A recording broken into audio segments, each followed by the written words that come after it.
was being modest. Now it's grams of the wax for my conscience. Brian James in LA, you're on college. I've been jumping on them planes like a hobby. Still moving with the pack like my partners. Took the John on them jets cause you wildin'. But the bowl is a party on the island. Moment of silence. So good, get back to the topic. Grew up, it was me and Flocka. Grandma's and Big T, this my mama. I ain't even for the pain when my pots flip. Knew his name, that's it, never bothered. Mom said, you the man, son, you got this. Ever since I found a way to go and pop shit. Hold up, blaze through a whole zip. Took a seat at the table of my first flip. Days in red roof with my first whip. Split the money with the gang, never post pics. Seen a change in the game, had to coach it. Never let them take my wangs on the mold, bitch. Ever made in a month, nigga. Used to serve him at the minute just to front, nigga. Goddamn. Had to grow up quick, I made my own rules. Had my first child, got it jumping with music. Can't really hang with nobody who losing. I thought by now that you would go and get it, but I could hardly see niggas this distant. Know you get cropped if you not in the picture. And I made that tag and went got a bag. Shots to the Henny and OG prescriptions, put rebel shit on the map. Took a leap from where I started at. Started ballin', now I'm Chris Paul and Cats. Got him steady calling for the mold, but I'm on a roll, gotta call him back. And that's all fact.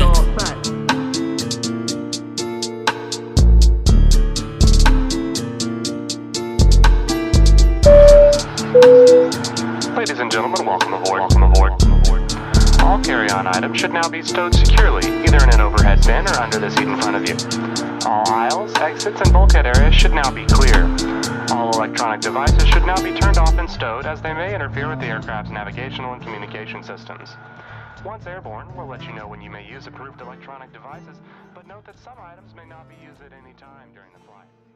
You'll find a list of approved devices in the in-flight information section. All right.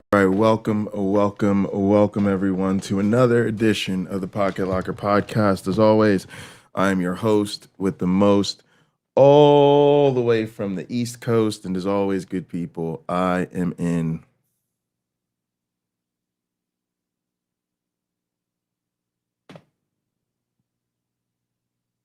airplane mode. All right, gang, let's get into it. So got a lot going on. Very dark time in this community, but as we saw in our previous broadcast, we are going to try to find the joy in doing this work of bringing accountability and making this community safer. So I sincerely hope everybody's had a good weekend. Hope everybody's having a good day. Let's go ahead and get into the groove. Appreciate you, Kyle. Yeah, if you're lurking, hit that like button. Otherwise, let's get into the mode. Cheers. Woo, we definitely need that buzz. Good job, alcohol.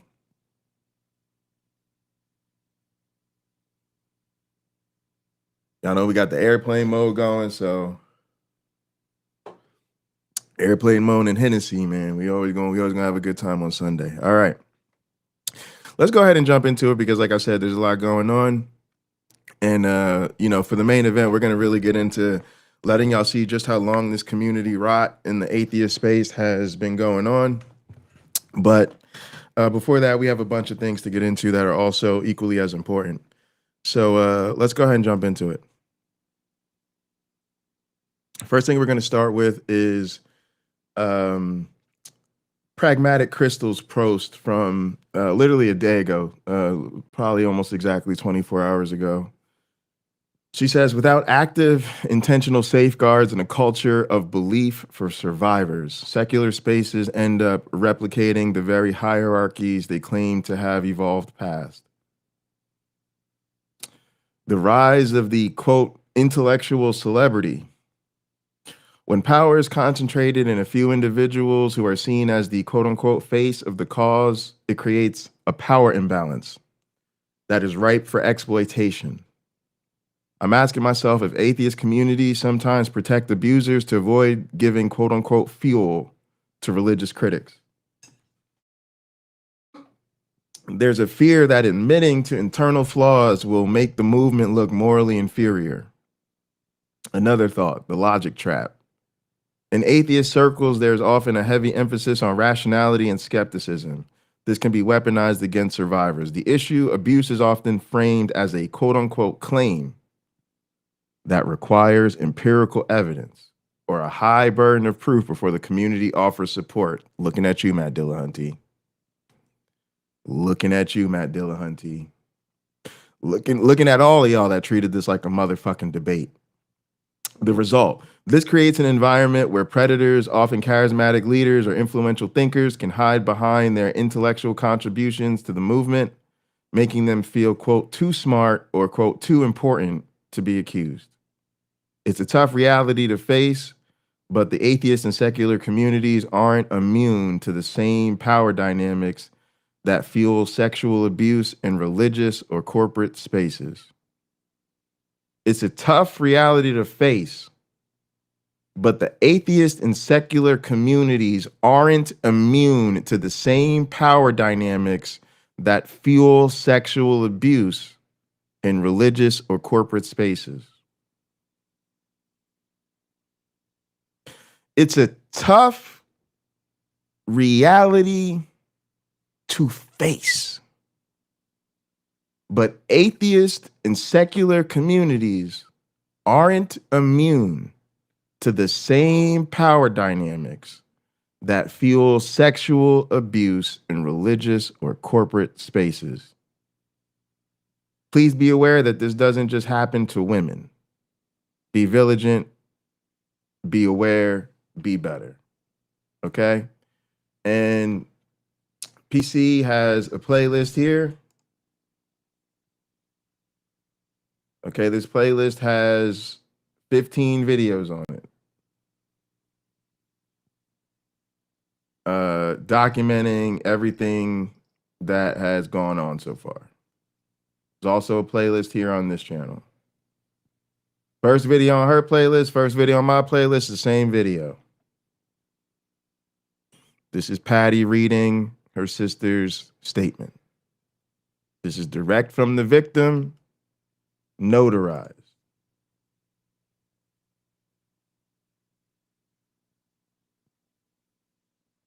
All right, all right. Let me see.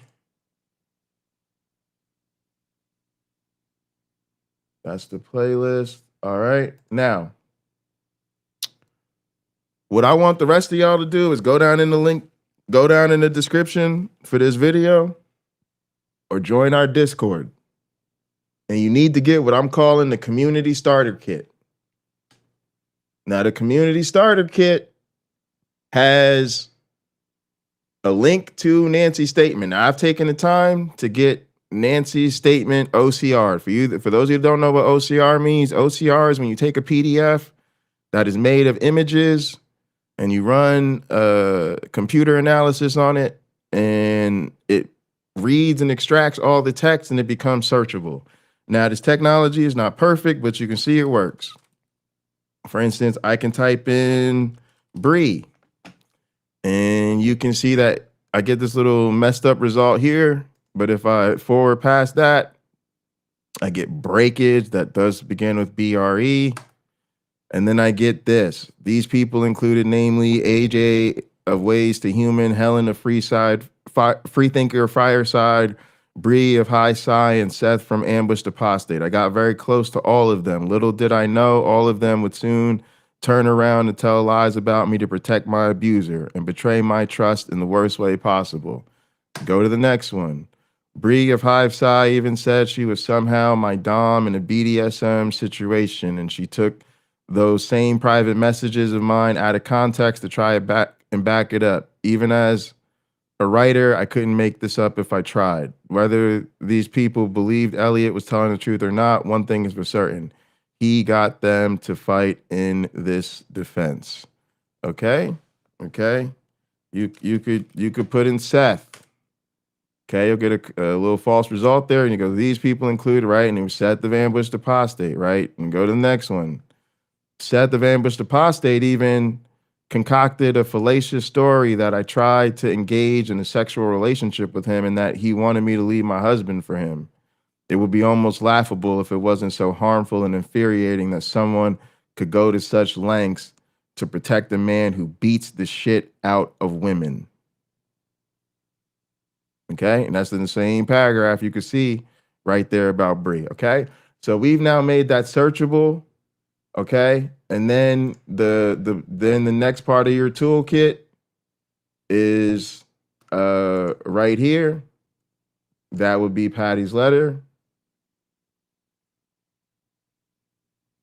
And then the next part of your toolkit is right here.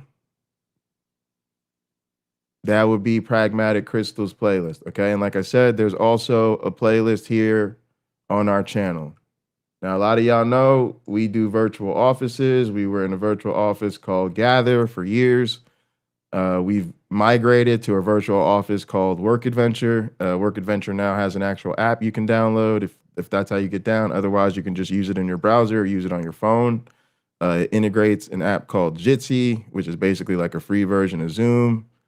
And this is where we hang out and do our virtual offices and play games and do events and all that good stuff.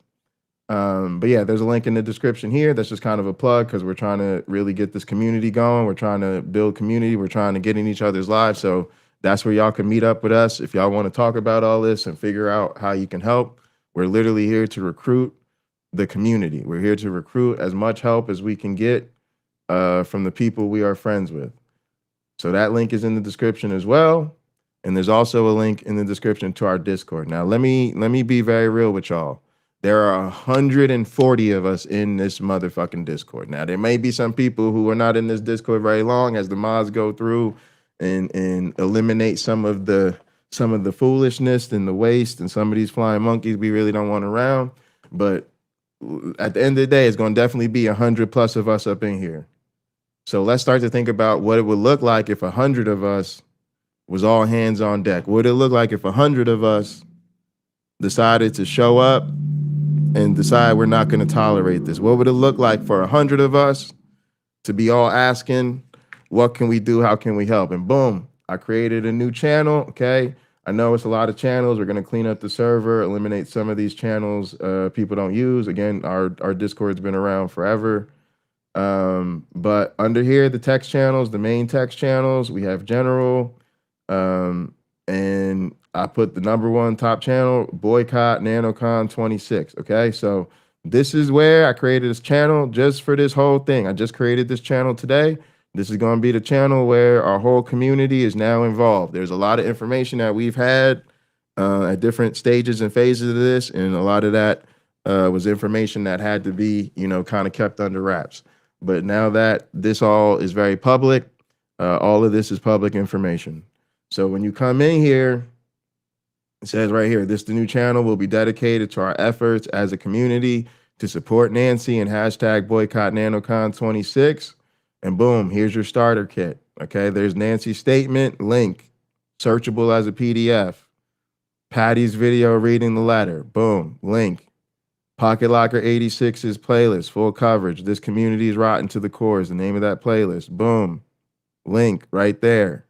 Pragmatic Crystals playlist, even more comprehensive, includes community response stream. Boom, right. So all you got to do is go right here like this. You go right here like this. You hit it with the Control C. You hit it with the Control V. For everybody that don't know computers, that's copy paste. That's all you got to do. All you got to do to get started is go down the goddamn description of this motherfucking video you are watching right motherfucking now. Click the link to the Discord. Go to the text channel that says Boycott NanoCon 2026. Highlight my pinned message. Copy and paste it.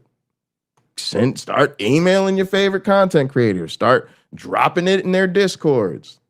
Okay, start sending them DMs. Hit them up on social media. Hit them up on Facebook, Twitter, Instagram, all these places where they go asking for your money. That's how you know where to find them. All the places they go asking for your money, that's where you go send this to. Okay, and if you got a better way, a DM or email or something like that, send it directly to them. Shit, send it to them via snail mail. Make sure they get it. Send it. Shit, find out if they got an office or something you can send it to. Okay, but get out here in these streets. Stop playing. It's 110 days to motherfucking NanoCon. They letting this shit go off without a hitch. They trying to make this the biggest, most unsafe NanoCon ever. What are you gonna do about it? Stop playing. Stop playing. You're in a motherfucking cult. If you're not in a motherfucking cult, prove to me you're not in a motherfucking cult. I'm a goddamn scientist. I don't believe shit without evidence. I don't believe a goddamn thing none of y'all have to say, including my own motherfucking audience, I said what I said. I said, I don't believe a goddamn thing none of y'all have to say about shit, including my own goddamn audience, until I see the motherfucking evidence. So I need you to stop all that gossip, all that, oh, I don't want to make my friends uncomfortable, all that. We ain't trying to hear none of that shit. We don't believe none of y'all are not in the cult until you show us you are not in the motherfucking cult. Get up in this motherfucking Discord, copy and paste this message, spread it far and wide. And like I said, it ain't the end, it's just the beginning. That's your starter kit. That's the bare minimum you could be doing. You should really be hitting up Patty saying, how could I help? You should be really hitting up PC and other whistleblowers. Hey, how can I help? But the least you could do is get up in the community Discord, copy and paste the starter kit, spread the starter kit far and wide. Gives you everything right there. You got Nancy's statement, Patty's video, my playlist, PC's playlist. All right, let's move on. I hope everybody's paying attention, because the next thing we're going to talk about is what the fuck happened since y'all not been paying attention. See, since y'all not been paying attention and y'all don't want to get involved and y'all don't want to do nothing, this is the type of shit that happens. So last night on the Neo 604, the Atheist channel, yeah, Neo, I'm talking about you. Talking about you and your boy Mikey. A lot of y'all like Neil the 604 Atheist, and you like Mikey. That's cool. You know, he makes some cool rock and roll music, all that good stuff. But yeah, when I look at the intro, look at that. There's Elliot from SR. There's SR. There's student Dr. Ben throwing the victim. It's a lot of these flying monkeys here in these intro videos. There's Nitty. Nitty was acting like a goddamn flying monkey. All the flying monkeys there. All the flying monkeys is in your video, because you ain't paying attention. Yeah, y'all let all these people talk about community, and we want to highlight the community, and we are just obsessed with this community, and we pay attention to everything going on in the community, and we pride ourselves on knowing who everyone in the community is and exactly what they're doing, and all about their stories and everything they've been involved in, because community.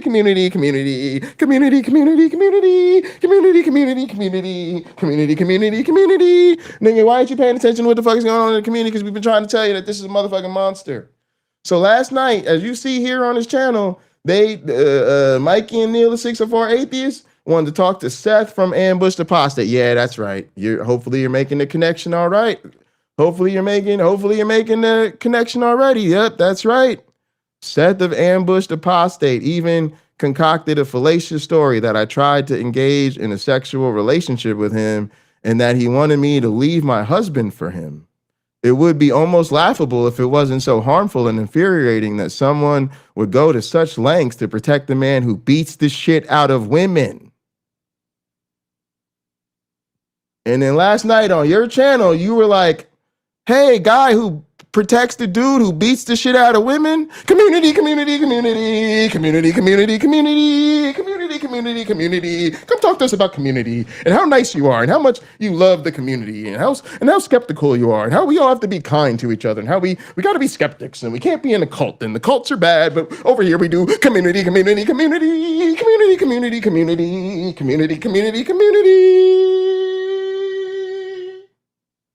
Y'all like the reverb on that? But look, what are we doing, y'all?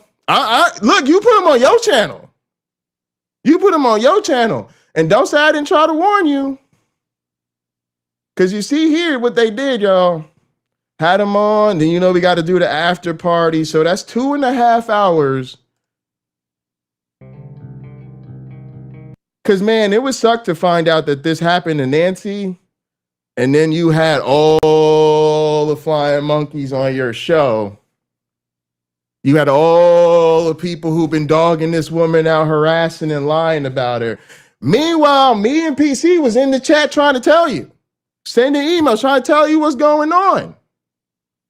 But your mod hit us. Your mods hit us and then they swarmed around you in your little Discords, your little social media, their little Twitters, their little private chats, and they were like, don't listen to PC and Dr. Bundy. PC and Dr. Bundy, they're spreading vicious rumors and they're lying. Okay.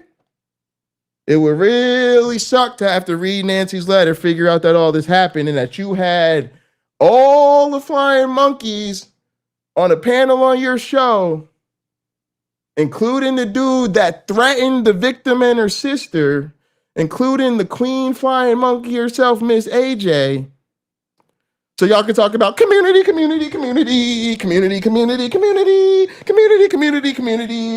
share with us in the community.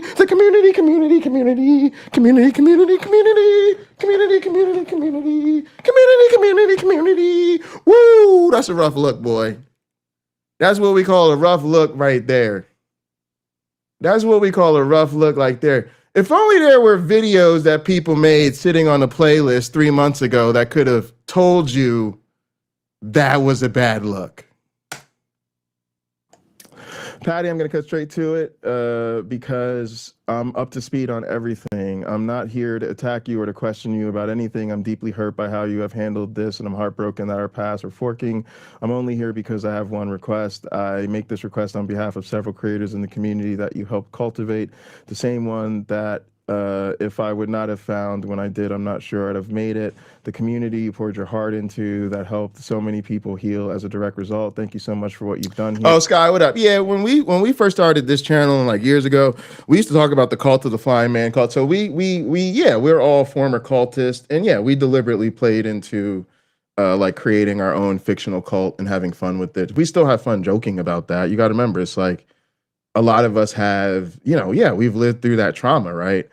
But for us, that was kind of, it was a joke. It was like a parody cult. But there's a lot of that going around. So yeah, I can definitely be honest about that vibe for sure. We had a lot of fun with it, and I'm honestly, we talk about bringing it back a lot because we did. We had so much fun with it, and it was a really fun way to do counter apologetics. But yeah, no. This is the real shit. But yeah, let's hear this out here.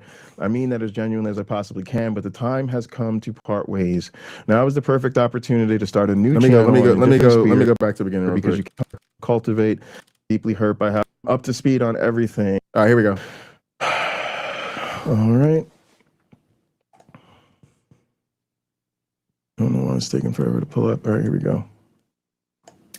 Patty, I'm going to cut straight to it because I'm up to speed on everything. I'm not here to attack you or to question you about anything. I'm deeply hurt by how you have handled this, and I'm heartbroken that our paths are forking. I'm only here because I have one request. I make this request on behalf of several creators in the community that you helped cultivate, the same one that if I would not have found when I did, I'm not sure I'd have made it. The community you poured your heart into that helped so many people heal as a direct result. Thank you so much for what you've done here. I mean that as genuinely as I possibly can, but the time— Hang on a sec, y'all. I'm just trying to figure out why why my screen share looks weird. It's like cutting off the top. It's not a big deal. I'm just let it play. To part ways. Now is the perfect opportunity to start a new channel in a different sphere because you can't continue Apostate Sisters without Victim. You will do great big things in the political movement, and we knew that when we gave you, when you gave your speech at Nano Con. I have no doubt about that part, but please make your farewell video, keep it united and positive, give any excuse that you want that makes sense, and go in peace. Please, Patty, everyone wants this to end peacefully and end now. No more police reports, no more courts, no more drama, no more tears, and no more broken relationship. It has to end. Elliot is not seeking prosecution in any way and just wants everything to end. Please let it. The alternative is it turns into an ugly back and forth, and those suck for everyone. If there are any waves made about this false NanoCon incident, please hear me clearly. This is not a threat in any way. I do care about you, Patty. I'm telling you this because I don't want this information hurting your activism down the road. But the information will come out and the outcome will be what it is. I will absolutely respond with complete transparency in the most public of ways. I will defend the victim in this case with every piece of information I have that will help his case, and I will be in the courtroom every second of the trial because neither you nor victim will be smearing someone else. I also got too close to as a very intense fire. But first, I'll have to explain why I'm involved at all, because I wasn't at Nano Con. So here's the truth, and you know how much I value the truth. The truth is I had a front row seat to the whole entire shit show because Victim and I have been talking since the ARC protest. She ghosted the day we couldn't get in touch with her, August 17th. She tried to initiate a physical affair with me multiple times, and because I'm growing as a person, I told her no repeatedly. On top of that, and despite that, nothing physical between us. We talked so often that I started falling in love with your sister and needed to cut ties if she was staying with her husband. Sorry, that wasn't redacted. She ghosted me the weekend before I was going to tell her, and I didn't get the chance. I emailed her a letter, not sure if she ever got it, but at this point I'm completely indifferent regarding Victim. That's the truth. I bring this up to you because everything is saved to the ungodly amount of text messages and all the call logs. To take full responsibility for my actions of putting myself into a morally questionable situation, I will address it head on with absolute full transparency. No matter the embarrassment I take for playing with fire, I'm single, so won't be breaking up a relationship, and my kids will understand and hopefully forgive me for not being perfect. All the other creators involved in this know about it and understand how and why it could happen. None of them have judged me for making a bad decision and opening that door. I was wrong. I'm sorry. Here's a Google Drive link if you think I'm lying. Notice there's no Google Drive link actually included. Let's move on so I can grow. Other content creators are willing to release their conversations about this incident as well. So please, Patty, let's not make this ugly. So many people have already been hurt really deeply over such a stupid lie. Those of us staying here to continue the work in this community would like to do so peacefully. I'll never speak negatively of you or Victim in a public setting, and will encourage people to look at your videos for really good info on cults. It's irreplaceable and the birthplace of so many amazing connections. I'd hope you would leave those up so they can continue to help people. Whatever y'all decide to do, I wish you all the best and appreciate the role you played in my life. I hate that things played out this way. I want y'all to sit here and think for a moment about how much of an obvious fucking coercive motherfucking manipulative fucking threat this is, and what an absolute piece of shit Seth Henderson is while I take a fucking bite of my goddamn food. Tell us how you really feel, Dr. Bundy. All right, now, again, y'all, we're gonna go right back over here. We're gonna go right back over here. Y'all know repetition is the key to remembering.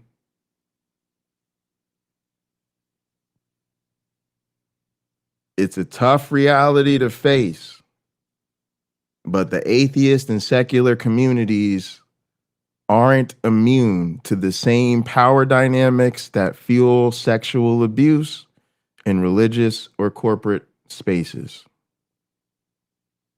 That's what we're here to do today, gang, is face that tough reality.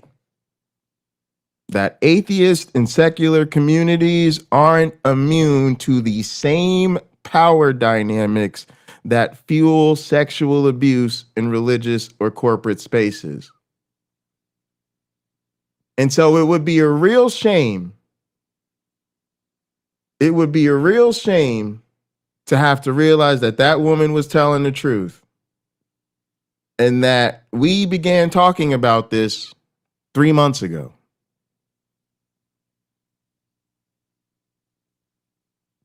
And on December 30th, after we had gone public about this, and Patty had literally described exactly what happened to everybody. You can go back and watch this shit. You can look at the dates. You can look at the timestamps.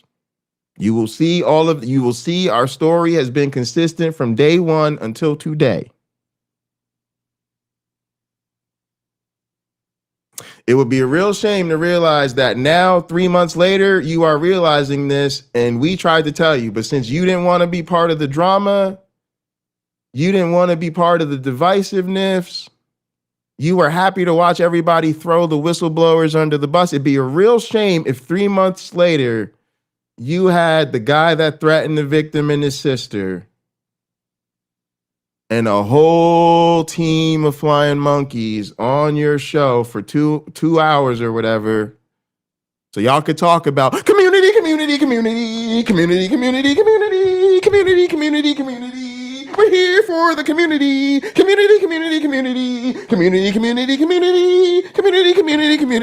We're here for the community. Boy, that'd be a real rough look. And don't come over here. Don't come over here, because all we're going to say over here is, we tried to tell you 3 months ago.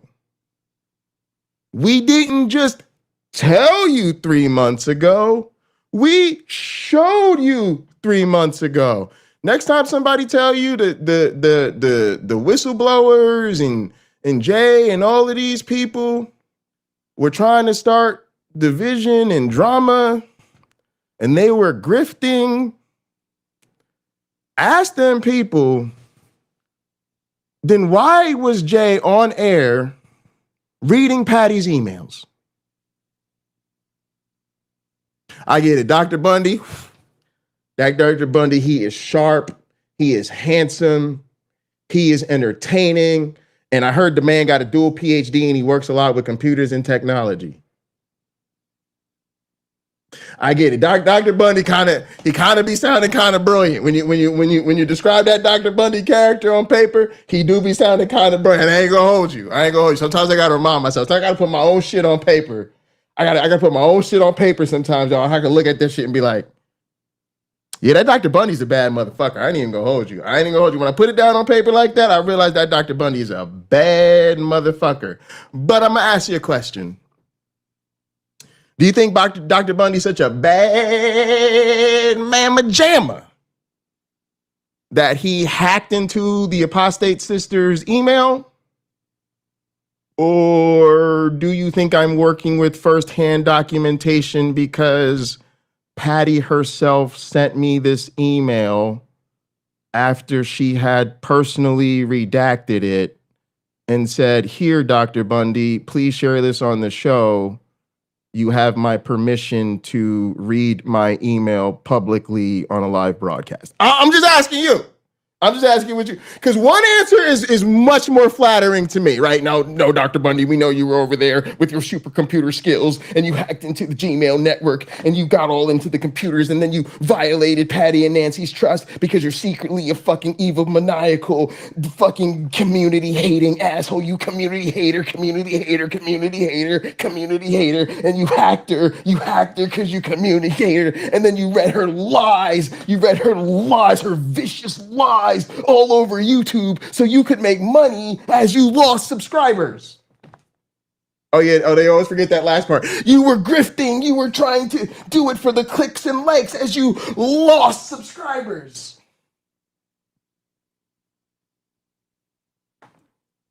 I'm just asking, right? What makes more sense to y'all? What makes more sense to you? Oh my goodness. All right, y'all. Hang on. Let me switch the view up real fast. Oh, here. Welcome to Unapologetic. Wrong scene. All right. Let's keep it real, y'all. These people should not be organizing conferences. So this next thing I'm about to really get into is to try to show y'all what I mean when I say that. And that's really the title of today's stream. Atheist is not a goddamn qualification. Atheist is not a goddamn qualification. One more time for the dumb motherfuckers in the back, because I know y'all hate listening. Atheist is not a qualification. Next time your dumb ass wants to get together with your friends, I have a really good idea. Message your motherfucking friends on Discord or Facebook or wherever the fuck y'all do y'all little nasty ass chats and get together with your motherfucking friends. Quit with the nonprofits, quit with the fucking organizations, quit fucking selling tickets, quit trying to get all the goddamn speakers, cut all that shit out.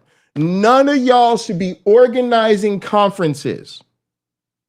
One more time. None of y'all should be organizing conferences. I lied. I'm going to say it 3 more times. None of y'all should be organizing conferences. None of y'all should be organizing conferences. Are you hearing me? Because I'm saying this in English. None of y'all should be organizing conferences. Now, let me show you why none of y'all should be organizing conferences. You keep acting like we're saying these things to insult you. That's your first problem. You can't really take feedback because you're in fucking high school. So you take everything to a fucking as an insult. Sometimes motherfuckers are just trying to fucking tell you the way shit really is, and you're too thick-headed to fucking listen. So now I'm going to try to fucking show you. Please pay the motherfuck attention.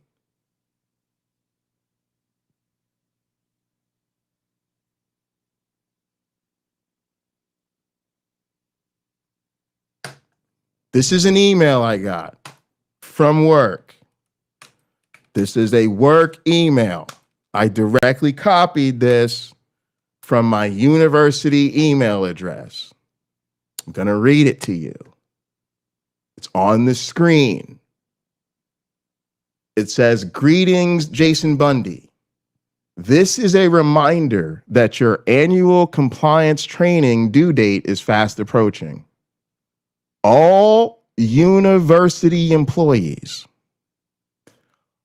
I said all, not some, not most, not many, all university employees must complete compliance training upon hire and annually thereafter. These trainings cover essential legal requirements, policies, procedures, and guidelines for a safe and healthy workplace. The initial training is expected to take participants 5 hours and is due within 90 days of hire.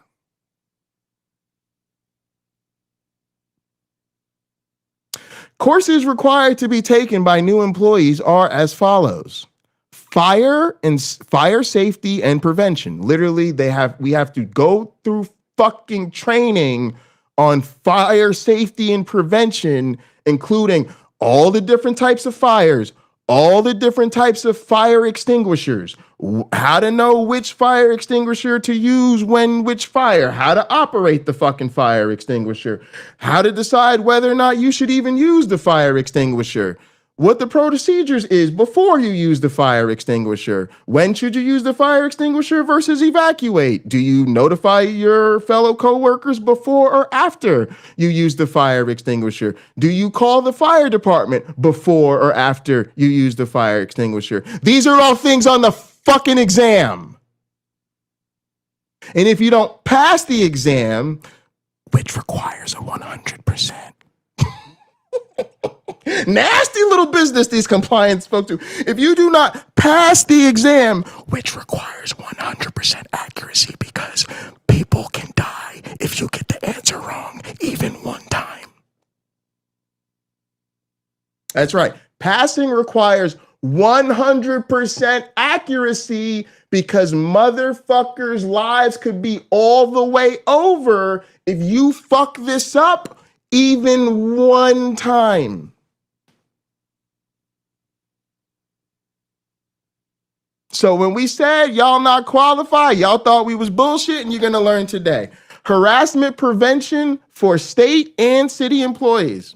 Not telling y'all what state I'm in, not telling you what city I'm in, but I will say I work for a motherfucking public institution, and they're letting you know all state and city employees, by law, got to get the training. Every fucking year. Got to take the classes. Every fucking year. Gotta pass the test every fucking year. Gotta have 100% accuracy every fucking year. Hazard communication, an employee's right to understand hazardous materials, how to handle hazardous materials, which biosafety levels. I ain't even working in the goddamn lab. Still got to do the goddamn hazard communication.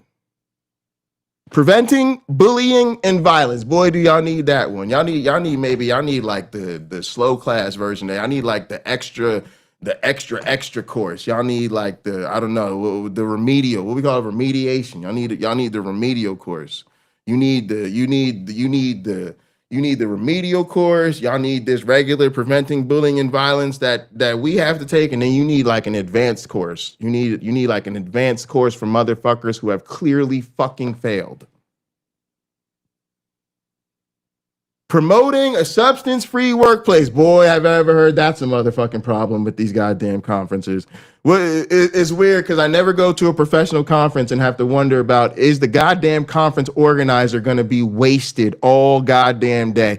Y'all motherfuckers y'all motherfuckers were doing your fucking Michael Johnson fucking Olympic level sprints to defend Elliot's ass, talking about, well, he can't be responsible for this. He was wasted all fucking day. Our conferences are amazing. I saw him earlier. He was wasted by breakfast. Promoting a substance-free workplace. Gang, what are our two favorite motherfucking commands to put in the goddamn chat? Mode and cheers. Mode and cheers. I just took a fucking drink of Hennessy.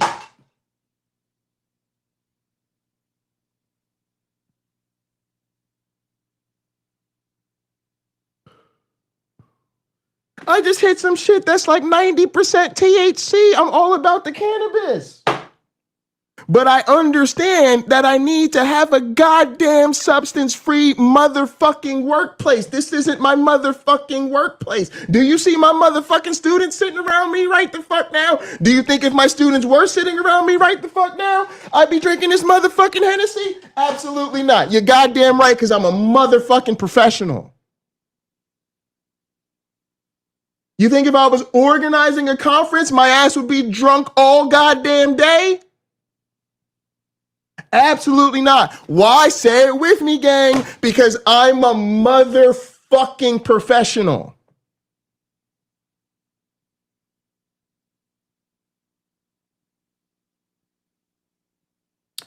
Protecting the rights of minors on campus. I'm a college professor. I don't teach fucking minors. It's in a goddamn elementary school. It's in a goddamn high school. I look my students in the face every fucking semester. First day of class. I tell them, you're going to hear some things in this class that make you uncomfortable. We're going to talk about some real things in this class. I also tell them, you're going to hear some adult language in this class. We're going to tell those jokes. We're going to talk about hot button issues. We're going to have ourselves a good time. So if you're too sensitive to that, this probably ain't the right class for you. And I tell them every single time, that is why I teach out of college.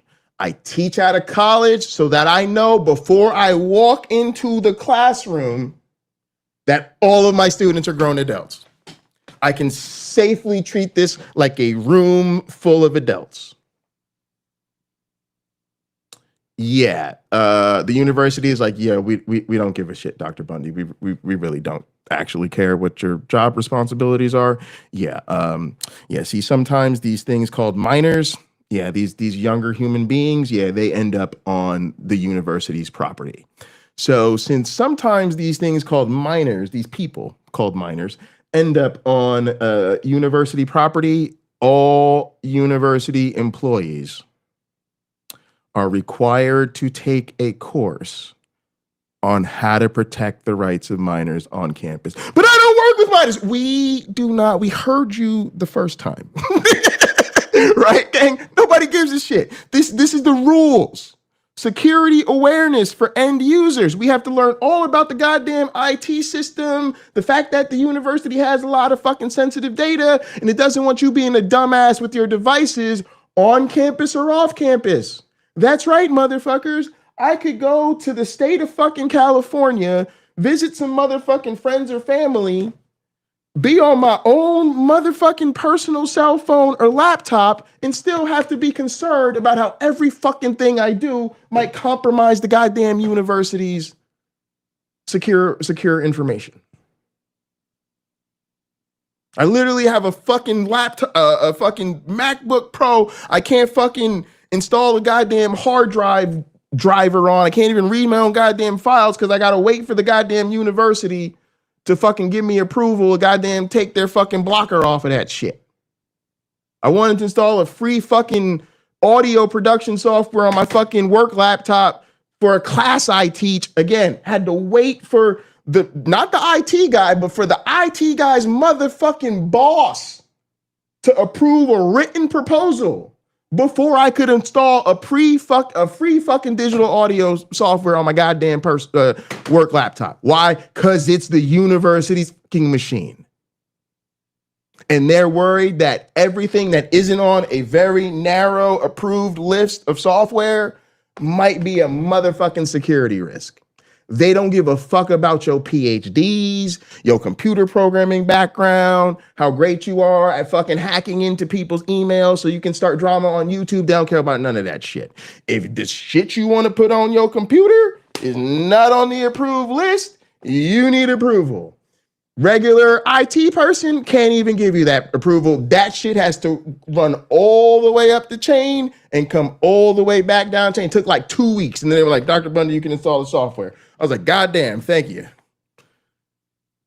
Y'all think this is a fucking game. Title IX for higher education.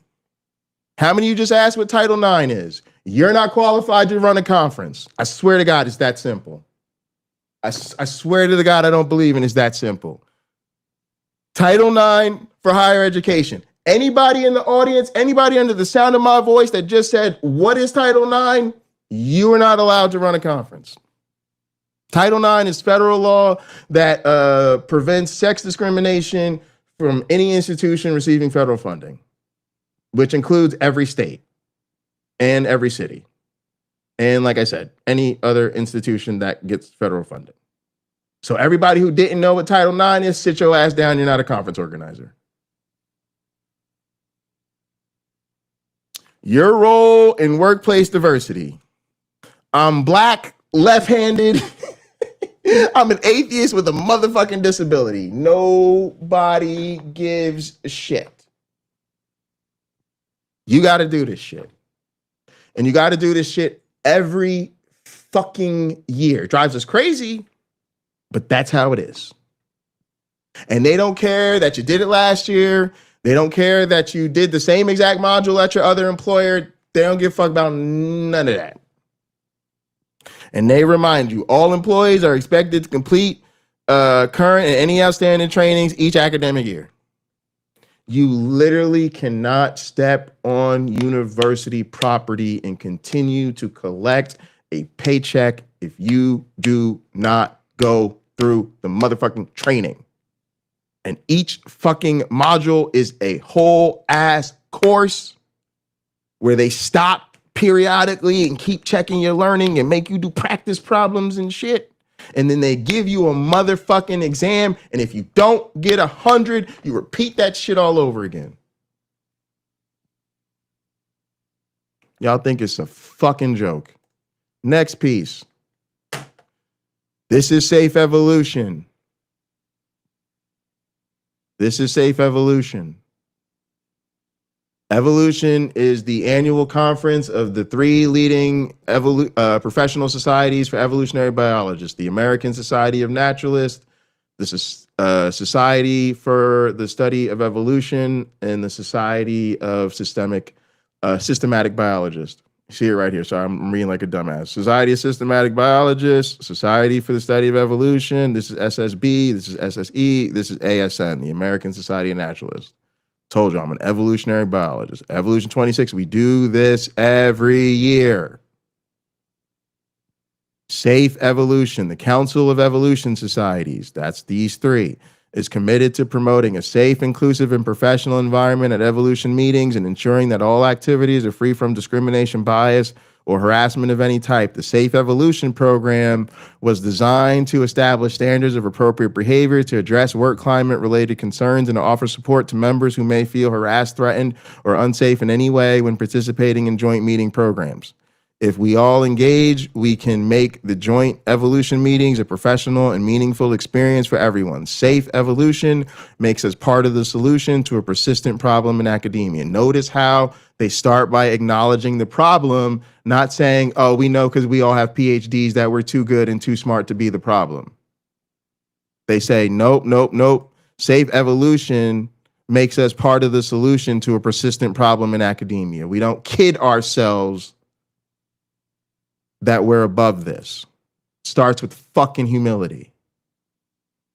Types of inappropriate behaviors exclude to block someone's access to resources or opportunities, make someone feel unwelcome based on their identity or affiliation with a particular group, belittle, to treat someone in a condescending manner or with the assumption of incompetence, discriminate, to make an unjust or prejudicial distinction in the treatment of someone based on their identity or affiliation with a particular group, bully/intimidate, to threaten, frighten, humiliate, or intimidate someone with abusive words or actions, harass, to use words or actions that are unwanted, unwelcome, demeaning, degrading, abusive, or offensive, and to persist in such actions despite resistance, protest, or rebuke by the recipient of those actions. Assault, to make unwelcome physical contact with anyone in any manner, including actual bodily harm and any form of unwanted sexual contact, to threaten bodily harm with an apparent present ability to cause harm. What you can do. Make society-sponsored meetings safe and welcoming to everyone is an important goal. Improving the climate within our societies and at our meetings cannot be imposed. It is an endeavor that needs the engagement and participation of all our members. Here are some concrete ways that everyone can be engaged and increase awareness of the safe evolution goals. Know your policies. By adopting the conference policies, including the meeting code of conduct and response procedures, the three societies have established clear and specific expectations and norms to promote the best meeting climate possible. All three societies are committed to their implementation. All members and attendees are encouraged to familiarize themselves with the policies. The best way to promote a positive change is to be able to identify inappropriate behaviors and know how to respond. Bring these policies to the attention of your colleagues and lab groups. All responsible members introduce these policies to their members and lab groups before we send them to conferences. We know a lot of people have never gone to conferences. We know we have a lot of students going to conferences. Where y'all hear students, we hear power dynamics. Where y'all hear training, we hear people who don't have power trying to get opportunities from people who do have power.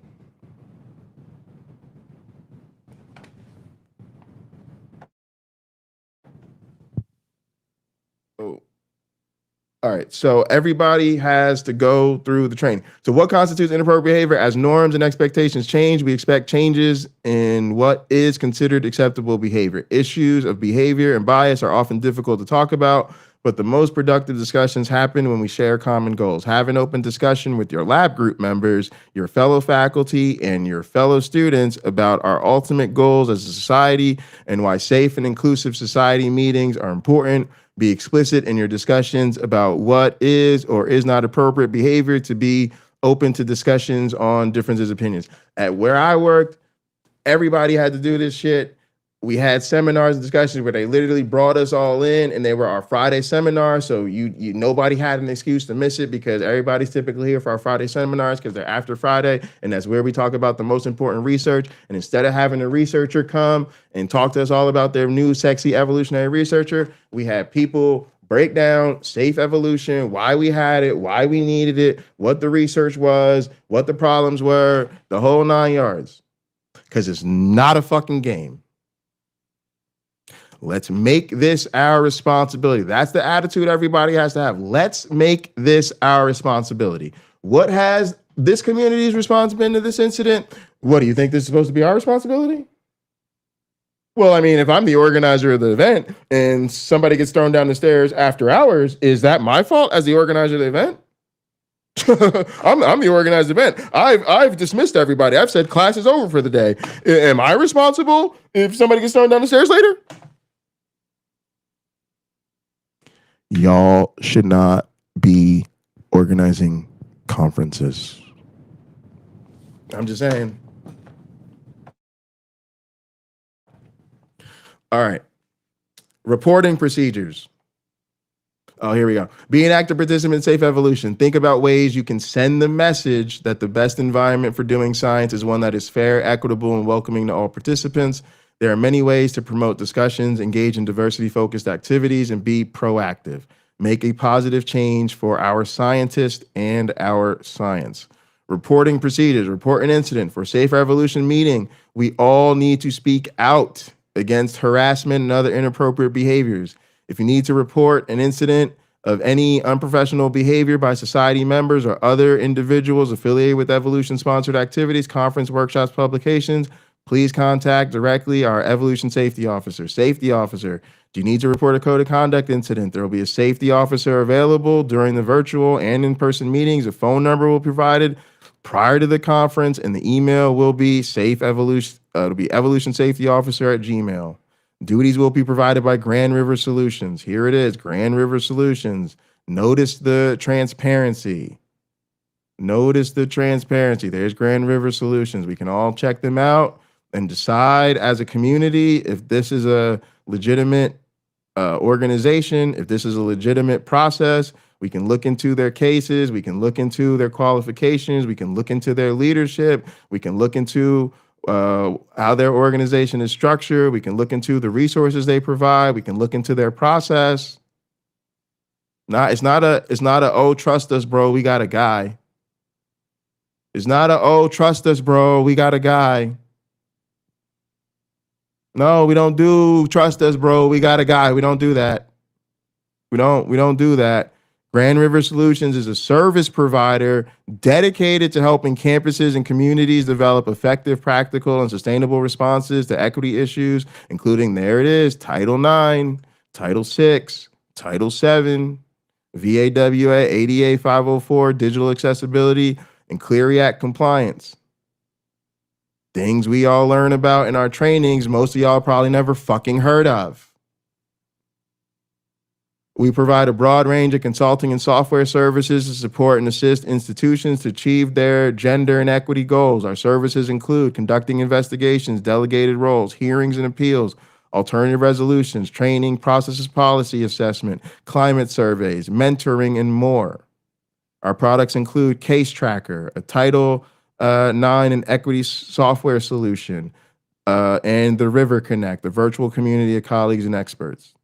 Detailed reporting procedures. Our safety officer will investigate reports of incidents that occurred in an Evolution meeting, gather relevant information from all parties, consult confidentially with Tri-Society executive officers to determine appropriate sanctions and enforcement procedures, maintain records of all reported incidents, and maintain confidentiality of all parties at all times. Okay? Confidentiality is sometimes a legitimate part of the process, but notice how transparent the process itself is. Evo Allies. Starting in 2019, Evo Allies are members of our community who have been vetted by a safety officer and trained to help support individuals who have experienced or witnessed potentially inappropriate behavior during the conference, including informing them of their options. They commit to creating safe spaces at the meeting by serving as active bystanders. The inspiration for this program came from the ENTO Allies program. Anyone, whether an Evo ally or not, can make a report directly to the meeting safety officer for investigation. Evo allies are not involved in investigation or sanctioning, but instead serve as peer supports and help to make the meeting a more welcoming place. Evo allies are chosen through a nomination and vetting process. Any vetting process is imperfect. If you have concerns about any Evo ally, please reach out to the meeting safety officer. Again, additional layers of programming. What do atheist community relies on? Trust us, bro. We're all good people. The vibes. Trust us, bro. We all got positive vibes. Yeah, well, guess what? I saw a victim who not only was failed, I saw all the people who that victim talked to fail. I saw all the witnesses fail. I saw an internal process with absolutely no external accountability and absolutely no transparency fail. More information and resources. And look at these transparency reports. So look at the more resources. Advanced Geo Project, new comprehensive online resource center for changing climate and STEM resources. The NSF, the National Science Foundation, issued an announcement that they will not tolerate sexual harassment or any kind of harassment within the agency, at grantee organizations, field sites, or anywhere NSF-funded science and education are conducted, and they are bolstering their commitment with a number of steps. So what does that mean? Everybody in a scientific organization either has, works for, or wants NSF funding. They're telling you, if you want to be fundable, if you want the monions, If you want the NSF dollars to flow from the taxpayers into your lab, yeah, your lab gonna have to get with the motherfucking program. Because if we find out that your lab is not safe, yeah, that's gonna shut down your NSF possibilities right there. And then whoop, the money's gonna dry up. And boy, wait till your employer finds out that you're no longer eligible for NSF funding. We call that a dead man walking right there. Nigga can't get no funding. Not even the possibility of funding. Like, they don't even care how good the science is. They just said you're an unsafe source for us to send no money to. Dead man walking. Green Mile. Y'all seen the Green Mile? That's a motherfucker on death row right there. It's over. The American Geophysical Union has been leading efforts, and y'all get the point. We got the House Committee. We talk about Congress here. The House Committee on Science, Space, and Technology conducted a review of misconduct in science. See, we letting you know up front, all the transparency. We're not trying to hide that this is a fucking problem. We're trying to show you this is a problem, and that the same mission we have in this alliance of organizations is consistent all the way from the federal government all the way down to us. Transparency reports. The society sponsoring the 2017 Evolution meeting in Portland, the 2018 Evolution Congress in Montpelier, and the 2019 meeting in Providence required all conference participants to agree to a meeting code of conduct. The resulting transparency reports serve to inform attendees and society members about reported incidents, general outcomes of those reports, and steps taken by societies to further prevent inappropriate behavior at our meetings. Let's just pick a random one. I'm gonna click on 2021.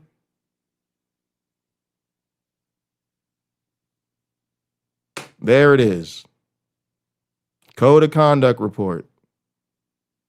Incident. And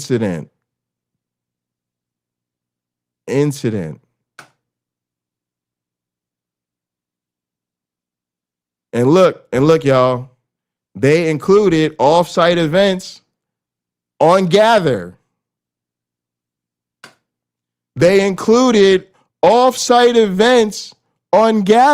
Why? Because we do our meetings virtually.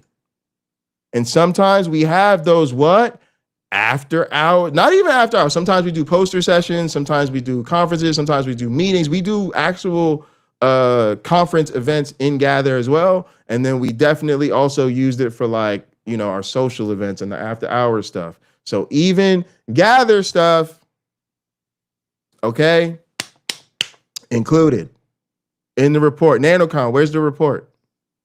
Where's the report? Where's the report? We get a report every year. Clearly, they're working on the report from 2025. 2025 just ended, but clearly we get one every year. 2020 is missing. 2020 is missing a lot of things, but y'all see what we talking about, right?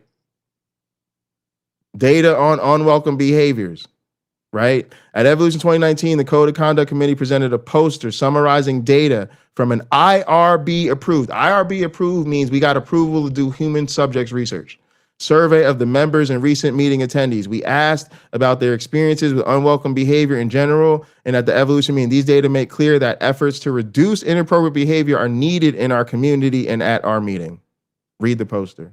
We never let our field forget that this is our problem.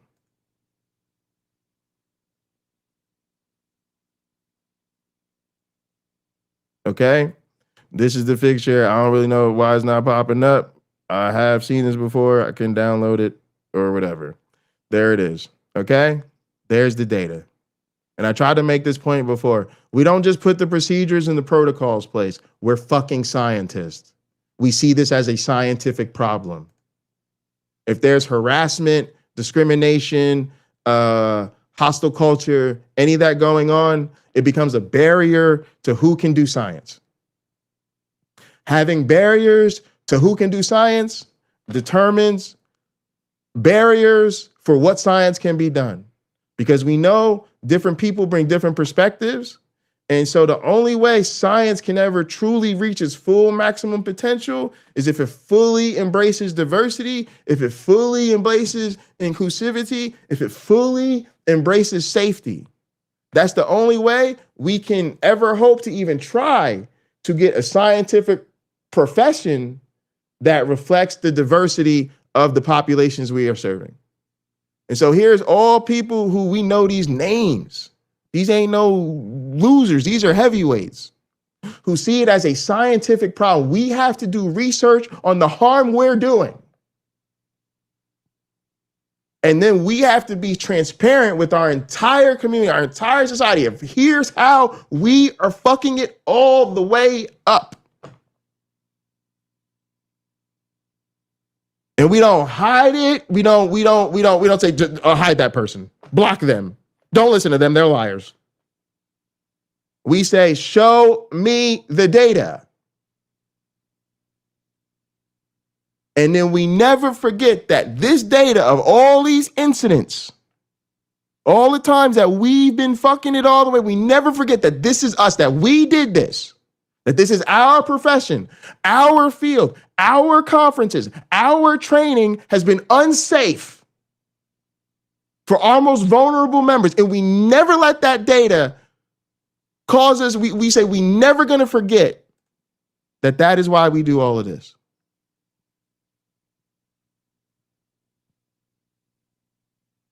And I promise you, there are follow-up studies planned to figure out how effective are our new programming, how effective are the changes we're making, what do our incidences in 10 years later look like compared to 10 years ago? Are we doing better? Not on vibes. Show me the data.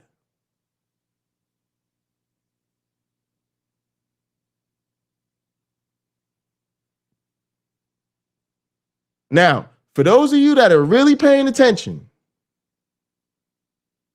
for those of you that really want to take something profound away from this, for those of you that really want to fucking be in the advanced class, I'm about to show you something. And if you really pay attention to what I'm about to show you, I promise you it'll blow your mind. It's going to be very clear. If you really pay attention to what I'm about to show you, it's going to blow your mind. It's going to be very, very clear. All right, hope you're ready. Let's go. I need you to remember that what I just showed you, all of this safety protocol, all of this research, all of these posters, all of this procedures, all this infrastructure that has been put in place, all of this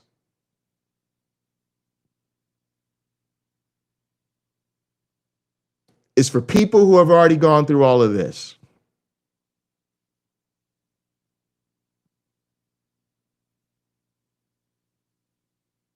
You see what I'm saying now?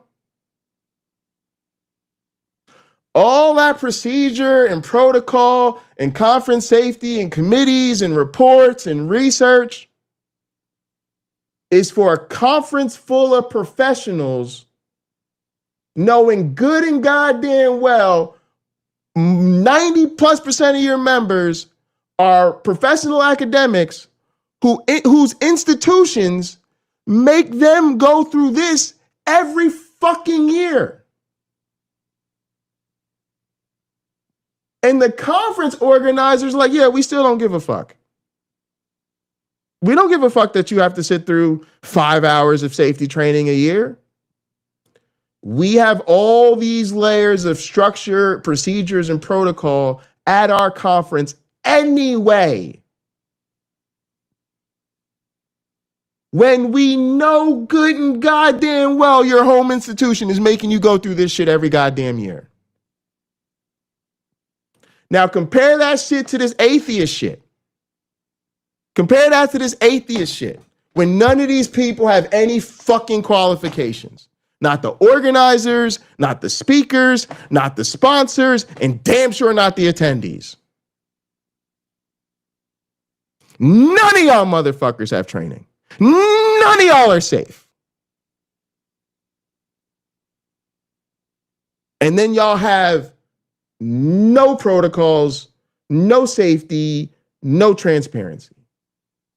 Oh, trust us, we got a guy. Trust us, we got our guys on it. Oh, well, the investigation with the police didn't go anywhere. What do you want us to do? Oh, well, I mean, it's after hours. What are you supposed to have, babysitters after hours? If it's after hours, how is that our responsibility? Well, you can't blame him for throwing a woman down the stairs as the conference organizer. He was drunk all day. That's what y'all got. That's what y'all got. That is what you have. Fucking amateur hour. Fucking amateur hour. Amateur hour. Amateur hour. Amateur hour. Amateur hour. When people like me say, you should not be organizing conferences because you are not qualified, that is what we mean. We mean you have not gone through the appropriate level of personal and professional training and certification. And further, you have not put any of the appropriate procedures, structures, or infrastructure in place to handle this shit. Because you're way out of your fucking depth and you have no idea what you're doing. And y'all mad as shit. Look, I get mad as fuck if somebody tells me I can't teach anthropology. I get mad as fuck if somebody tells me I can't teach evolution. But if somebody tells me I can't perform open heart surgery, I'm gonna be like, you're goddamn right, I cannot perform open heart surgery. Well, this person's about to bleed out here over here, they're dying. So Dr. Bundy, can you do the triple bypass or not? No, I can't. I can't. Well, your name is Dr. Bundy. It is. I'm a scholar. I have academic PhDs. I'm a researcher and an educator.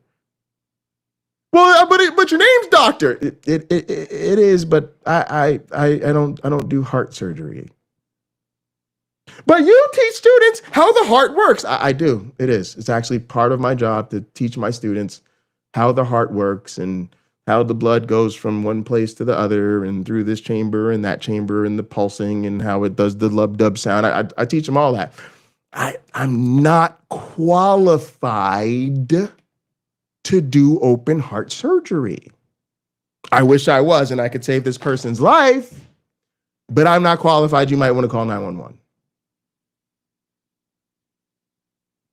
So again, I know you're going to have your feelings hurt and you're going to tell me I'm starting drama and I'm being divisive and I'm calling people's names and I'm insulting everybody. I'm being so motherfucking for real. I'm being so motherfucking for real. When I say the next time your dumb ass wants to get together with your friends, get together with your goddamn friends.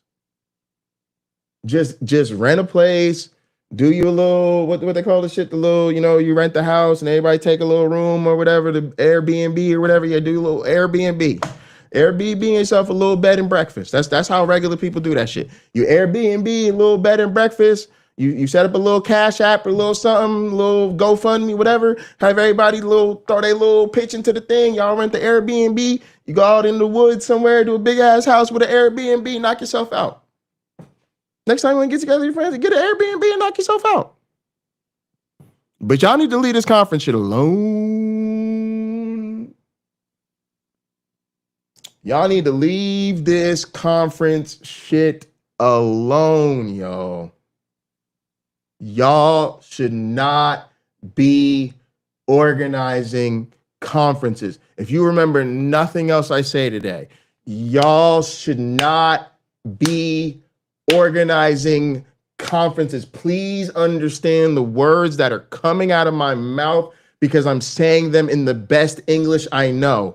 Y'all should not be organizing conferences. And I hope I have demonstrated that to y'all.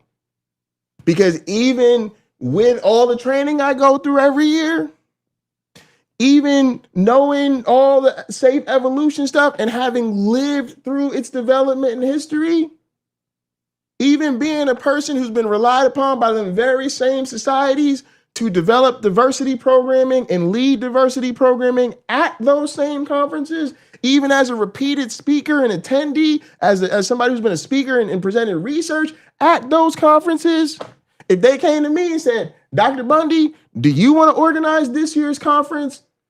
I don't know who gave you my email, but you should already know the answer is hell to the no. Who the fuck has time for all of that?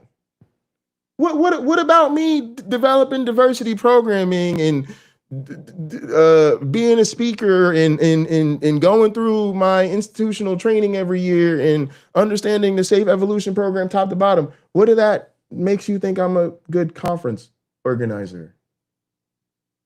What makes you think I got the time to be organizing a conference? What makes you think I'm interested in overseeing all of that? What makes you think I'm interested in dotting the I's and crossing the T's of all of those protocols and making sure that's okay and authorizing the report and meeting with all the consultants and the contractors? No, see, y'all just think it's just about, oh, we just sell a bunch of tickets, we collect a bunch of money, we pay out our little YouTube friends to come, and then cha-ching, cha-ching, cha-ching, cha-ching, cha-ching, we just throw the money in the bank and it's all good. No, professionals understand organizing a conference is a serious motherfucking professional endeavor, best left to the professionals. Most of the people who organize our conferences are goddamn professional conference organizers. And they do that shit for years. They know how to build the next crop of people up and how to do the fucking long-term transition plans and how to assess all the things we fucked up over the conferences and how we've updated our best practices and how to execute the best practices and how to get the best pricing structure and how to make sure you notify everybody on time and create all the No, if it comes to really organizing a for real conference with for real people, nope. No, I don't want no parts of that. I want no parts of that. Suggest you get like me. I suggest you get like me. I'm just telling you, y'all shouldn't be organizing conferences. I'm so for real. All right, y'all, look. Let's get into the main event. Let's get back into the main event. So what we're going to be talking about today is just how much this type of community level failure has been going on forever. This shit ain't even new. There's been a whole bunch of incidents. But we're going to talk about a very famous one from over 6 years ago. Way back in the day. So this is Rebecca Watson talking about Lawrence Krauss, Jeffrey Epstein, and firing your heroes into the sun. Something a lot of y'all need to learn how to do right now. You need to learn how to fire your heroes into the sun. Let it roll, baby girl. Billionaire pedophile Jeffrey Epstein is back in the news again. After years of avoiding any real punishment for literally running a worldwide underage sex trafficking ring, because he's finally been arrested, and this time he might actually go to prison for a period of time proportionate to his crimes. Maybe. I mean, that should be forever, but honestly, I keep my hopes low, because after the last time when now Labor Secretary Alex Acosta prosecuted Epstein, he let him off with a slap on the wrist while hiding the sweetheart deal he cut from the girls that Epstein raped. Since Epstein was released from his first sentence, which was about a year of having to spend 12 hours a day in a comfy prison cell, he apparently went on to victimize more children, as evidenced by a trove of pornography unearthed by investigators who raided his home this week. It's all truly sickening, and everyone involved in this monster walking free should be headed to prison with him in a perfect world. Surly Amy wrote about this. She gave an overview of it on Skeptic. And in that piece, she points out that many conservatives are warning liberals not to get too excited because this investigation may end up snagging some of our heroes. What a load of absolute bullshit. No pedophile has ever or will ever be my hero. And as Amy points out, we've already had that experience of watching someone that we previously admired turn out to be an absolute piece of shit. And it already even happened in relation to Epstein. I'm speaking, of course, about Lawrence Krauss. 8 years ago, when the Epstein sentencing was heavily in the news, a skeptic reader sent us an alarming quote from Lawrence Krauss, a man who previously we all admired. He had appeared on my old podcast, and, we wouldn't expect this of him. And yet Krauss was quoted defending Epstein, who had just been convicted of, again, soliciting sex from an underage girl, by saying that he had never seen Epstein rape a minor. And Krauss is a scientist, so he knows what's right. The two of them were friends, and Epstein gave a lot of money to Krauss for various projects. We thought there's no way. And see, that's another way the shit gets in there, right? The funding. Like, the reason this community is so incestuous is money. And it's sad because y'all ain't really making a lot of money. But there are platforms that are making money, and there's sponsors to these events, and then you have all these little minor influencers that just want to be bigger influencers so desperately. They want to get away from the kiddie table and be at the cool kids table.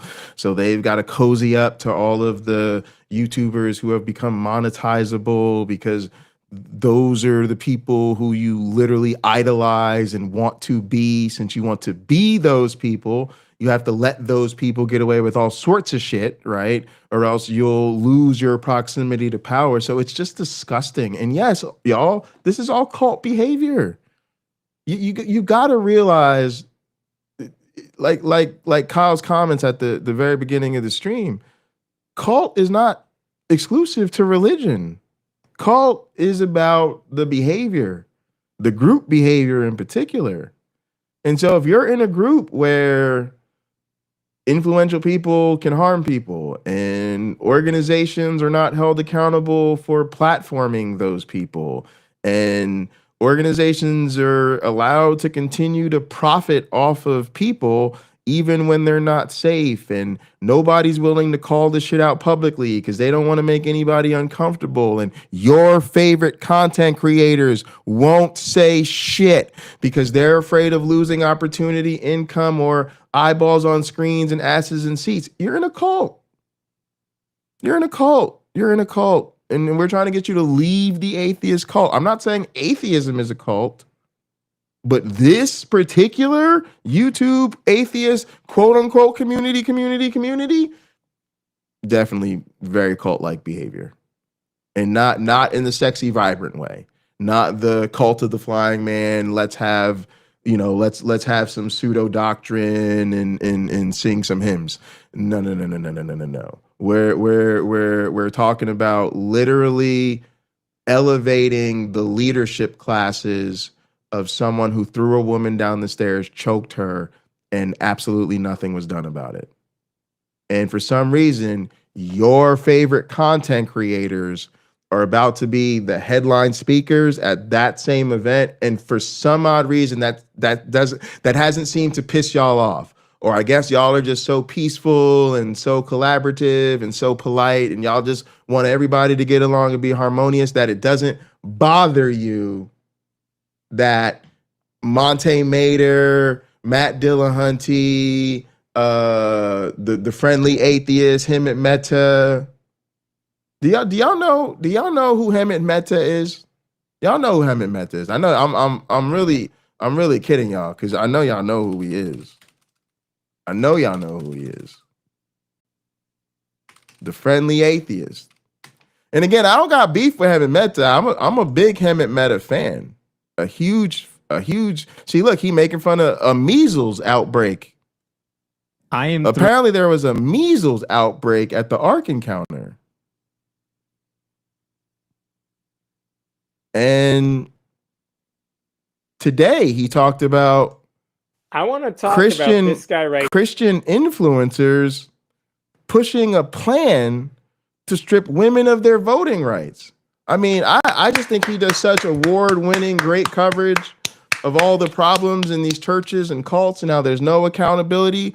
But what about atheist influencers push women downstairs?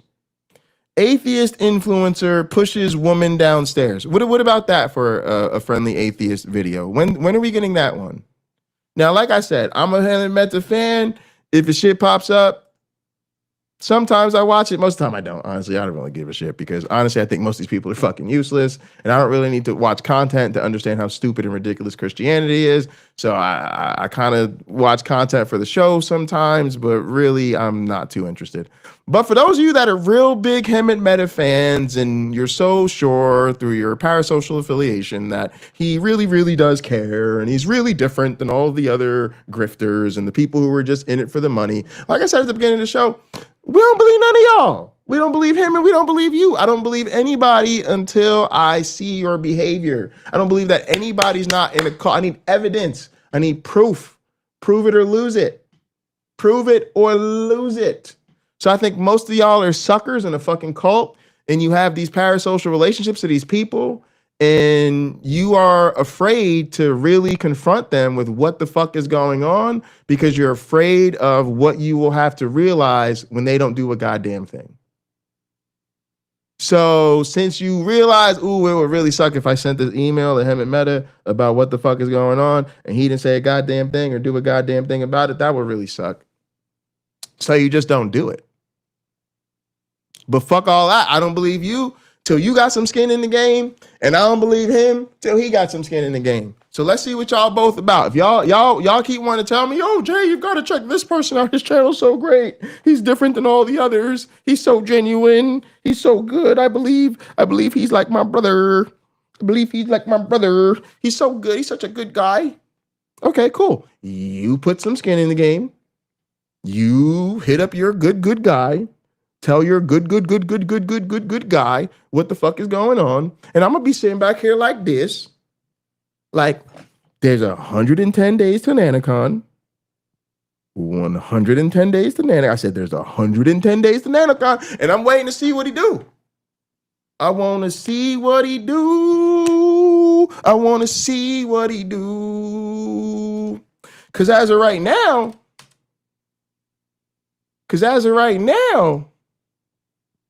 what I see right now is he's a featured speaker. He's on the front page. He's on the landing page.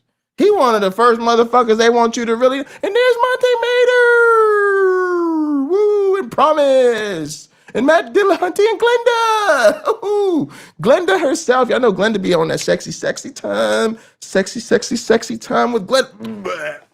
All right, so all that's going down.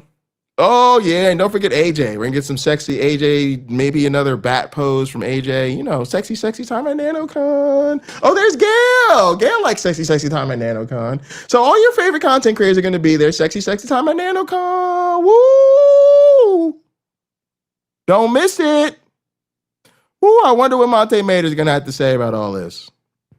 I don't watch your shit. So that's on y'all. That's on y'all because y'all the ones that love her and she's so good and she's so. Oh, and your boy Forrest. You know, Forrest is always saying the right thing and he's so Forrest. We love us a Forrest, don't we?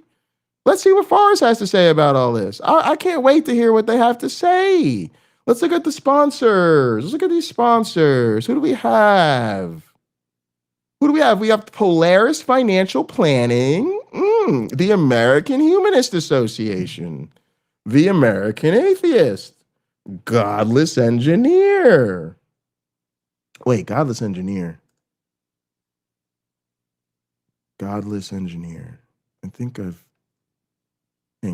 heard that name before. Where have I heard that name before? Oh, those next 3 weeks were a tailspin. The first people I reached out to for advice were John Gleason of Godless Engineer and his wife, Casey. Within the community, it was them I knew best. My husband and I even once stayed overnight at their home. So I trusted their opinion on what I should do. I also hoped they knew Elliot better than I did and could give me more insight into his character, since all I really knew of him was what I saw on YouTube. I sent a detailed email to them explaining the situation, and they had a phone meeting with him. They called me after to report that they believed he was genuinely sorry. Sorry for what? I thought Patty was lying. And took responsibility for his actions, which brought me much relief. They said that he requested to speak to me, and I agreed. Interesting. Very, very interesting. Damn, it would be a bad look if that means John Gleason knew exactly what happened, spoke to Elliot. Elliot acknowledged what happened, encouraged them to believe her. But now, for some reason, John Gleason and his wife are saying she's a liar. I don't know, but y'all are John Gleason fans, so y'all work that out with John. Black non-believers, Mandisa Thomas to the front of the room. I'm gonna need Cam, Kelly, and Mandisa Thomas. I'm looking for Cam, Mandisa, and Kelly. Cam, Mandisa, and Kelly. Black non-believers, where are you? The Humanist of Tennessee sounds like another SR organization to me. The Atheist Community of Austin, notorious transphobes. Secularizing USA. Recovering from Religion. The Secular Student Alliance. The Clergy Project. Americans United for Separation of Church and State in Nashville. Sounds like another SR organization to me. Think Squared Media. Stephen Barry LMT Massage Services. That definitely has anything to do with the kink stuff. Think Through This YouTube channel. So y'all hit them up. I'm sure they'll be happy to clear all this up, and I'm sure they will not want to support an unsafe organization. I'm sure of it. So y'all hit them up. Let them know what's going on, because they don't listen to me. Y'all see they don't listen to me. Y'all see we've been ranting about this for 3 goddamn months, and I'm losing subs. So ain't nobody watching. Matter of fact, people turn it off. People like, fuck this. Oh, I used to like this pocket locker when he was ranting about Christianity. But now they're ranting about women getting thrown down the stairs. Yeah, I don't want to hear that. Unsub. So I'm trying. I'm doing what I can. Their supposed friendship and how much money Epstein has given Krauss, there's no way he would have actually said something so boneheaded. So rather than just run the story, I contacted Lawrence Krauss and asked for context. And he gave me that context, which was essentially, yep, bitches be lying, in a barely literate screed that he insisted I publish in full. He claimed that Epstein was the actual victim here, and that the teenage girls he raped actually took advantage of him, and that they then made false accusations to get his money.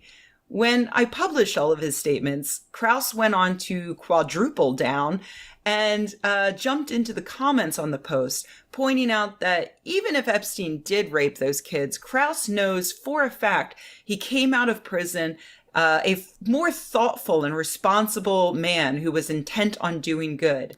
And damn, at least Epstein did sometime. Y'all know what Elliot gonna do. People don't realize this too, but I'm gonna show you right now. This gonna be Elliot. It's so funny to me, y'all. Elliot just gonna slowly back up out the room. Elliot just gonna slowly just creep out the back door. Oh, this is ooh. Well, spin. Ooh. Yo, that's us, y'all. That's y'all. Y'all literally. Yo, y'all gonna let this man pull a SpongeBob. Elliot Mark just gonna be like, all right, I'm gonna head out. Like, yo, I swear, it must be so good to be a white man. I'm telling y'all, this is what it's like to be a black man. I'm just telling y'all straight up, this is what it's like to be a black man. We see white men throw really wonderful, popular, charismatic, loving white women down the stairs, choke them, get promoted and elevated within the community. Their event grows. More charismatic and monetary sources are attracted to them, and then they get celebrated by actual therapists for their secular leadership classes. I'm sorry, y'all, but black men just be sitting back like, damn, it's really like that to be a white boy, like for real. Cause dog, I can't even look at a white woman the wrong way. Dog, do you know I once had the police called on me for raising my voice at a white lady? So y'all think that's a joke? Y'all think that's a fucking joke? Many a black man can tell you about the time we My neighbors might call my neighbors might call the cops on me right now for raising my voice. Y'all think it's a fucking game. Black men, we can't even fully express ourselves without the possibility of incarceration. Think about that. Black men cannot safely express ourselves without fear of incarceration. White men cannot throw women down the stairs and choke them without trying to figure out what they're going to do with all the extra opportunities they're about to get. For them, violence against women is literally like a PR strategy. Like, ticket sales really weren't that strong last year. Let me just almost kill a white lady. That'll solve it. Next year, this shit will be bumping. Next year, this shit gonna be popping. I told you. Yeah, all we had to do was throw a lady down the stairs. I'm just keeping it real with y'all. I know it's graphic. I know that's fucked up, but I'm just keeping it real with you. Black men, we just be sitting back. We'd be like, damn. Is it really like that to be a white boy? Is it for real, really, really like that? Wow. I swear to God, he said this. If the famous physicist Richard Feynman were still alive today, he would also agree with Lawrence Krauss. Fucking yikes. Thanks, Hill. We appreciate you, bro. As even more evidence of Epstein's heinous crimes came to light, Krauss continued to defend him. He wasn't the only scientist to do so, which I guess isn't surprising, considering that Epstein gave millions of dollars to many scientists, and a few, mostly male scientists, got those extra perks of getting to fly around in his jet, which the media dubbed the Lolita Express, or hang out at parties on his private island. Think about that shit. We knew this motherfucker had a plane called the Lolita Express.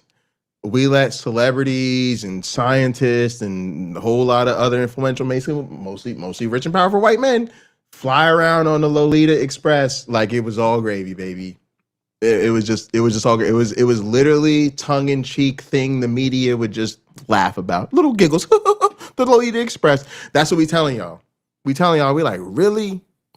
Like, wow, these people get away with murder. You know what I'm saying? Like, it's literally not hyperbole anymore. It's literally like you can see it, and sometimes they get away with almost murder, right? And so you just see it. You're like, yeah. Oh, by the way, y'all.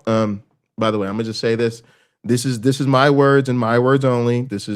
I'm speaking for no one other than Dr. Jason Bundy. But here's something I need for those of you that have heard the story and know what happened. I need you to do this. I need you to go back and listen to the story again or read the story again. But this time I need you to pay very close attention to the interactions between Elliot and Nancy and the timing at which each thing occurs. And I need you to put together the part of her story where she talks about he threw me down the stairs, then he came on to check on me for a hot minute, and then he jumped on me and I had to resist him again, and then the shirt thing, and then it was terrible and I resisted him again, and then we started going up the stairs, and as we're going up the stairs, she gets this little smidgen of a window of relief because she feels like she's about to cross into a threshold of a safer space, or there's going to be some more eyeballs on them. And so she's really made it out of this thing. And that's when he turns around and chokes her. In my hypothesis, merely just speculation, I'm saying it right now, YouTube, merely just speculation. I think he thought about killing her. I said what I said. I think he thought about killing her. Whilst that's what anybody who's ever broken the law or done a bad thing knows as that kind of last moment, right? This is the last moment to either handle this with my hands or she gets out of this alive and I have to deal with whatever the downstream consequences are, right? So I feel like in that last moment, for a brief flash of a second, he thought about it and he turned around and started choking her. Now, like I said, that's just merely speculation. I do not know what's in his heart and mind, and I don't think I could handle such darkness based on what I do know. But yeah, I'm gonna let y'all ponder that. And like I said, you read it and you can decide for yourself if you think that that's a plausible hypothesis or not. Just my thoughts. All right, here we go. One prominent scientist, Robert Trivers, who's a piece of shit evolutionary psychologist, who Epstein once gave $40,000, he offered up in defense of Epstein, and I quote, "By the time girls are 14 or 15, they're like grown women were 60 years ago, so I don't see these acts as so heinous." Wow. I'm genuinely curious what other scientists were so close to Epstein that they knew about his behavior and either ignored it or condoned it or even participated. Ignored it, condoned it, or participated. Is all this starting to sound familiar, y'all? How many people ignored it, condoned it, or participated? And that's the thing y'all got to ask yourself about all these flying monkeys. At some point, people don't work that hard to cover up for somebody else's wrongdoings. At some point, people only work that hard to cover up their own wrongdoings. And so those are the people who went from knowing it to ignoring it,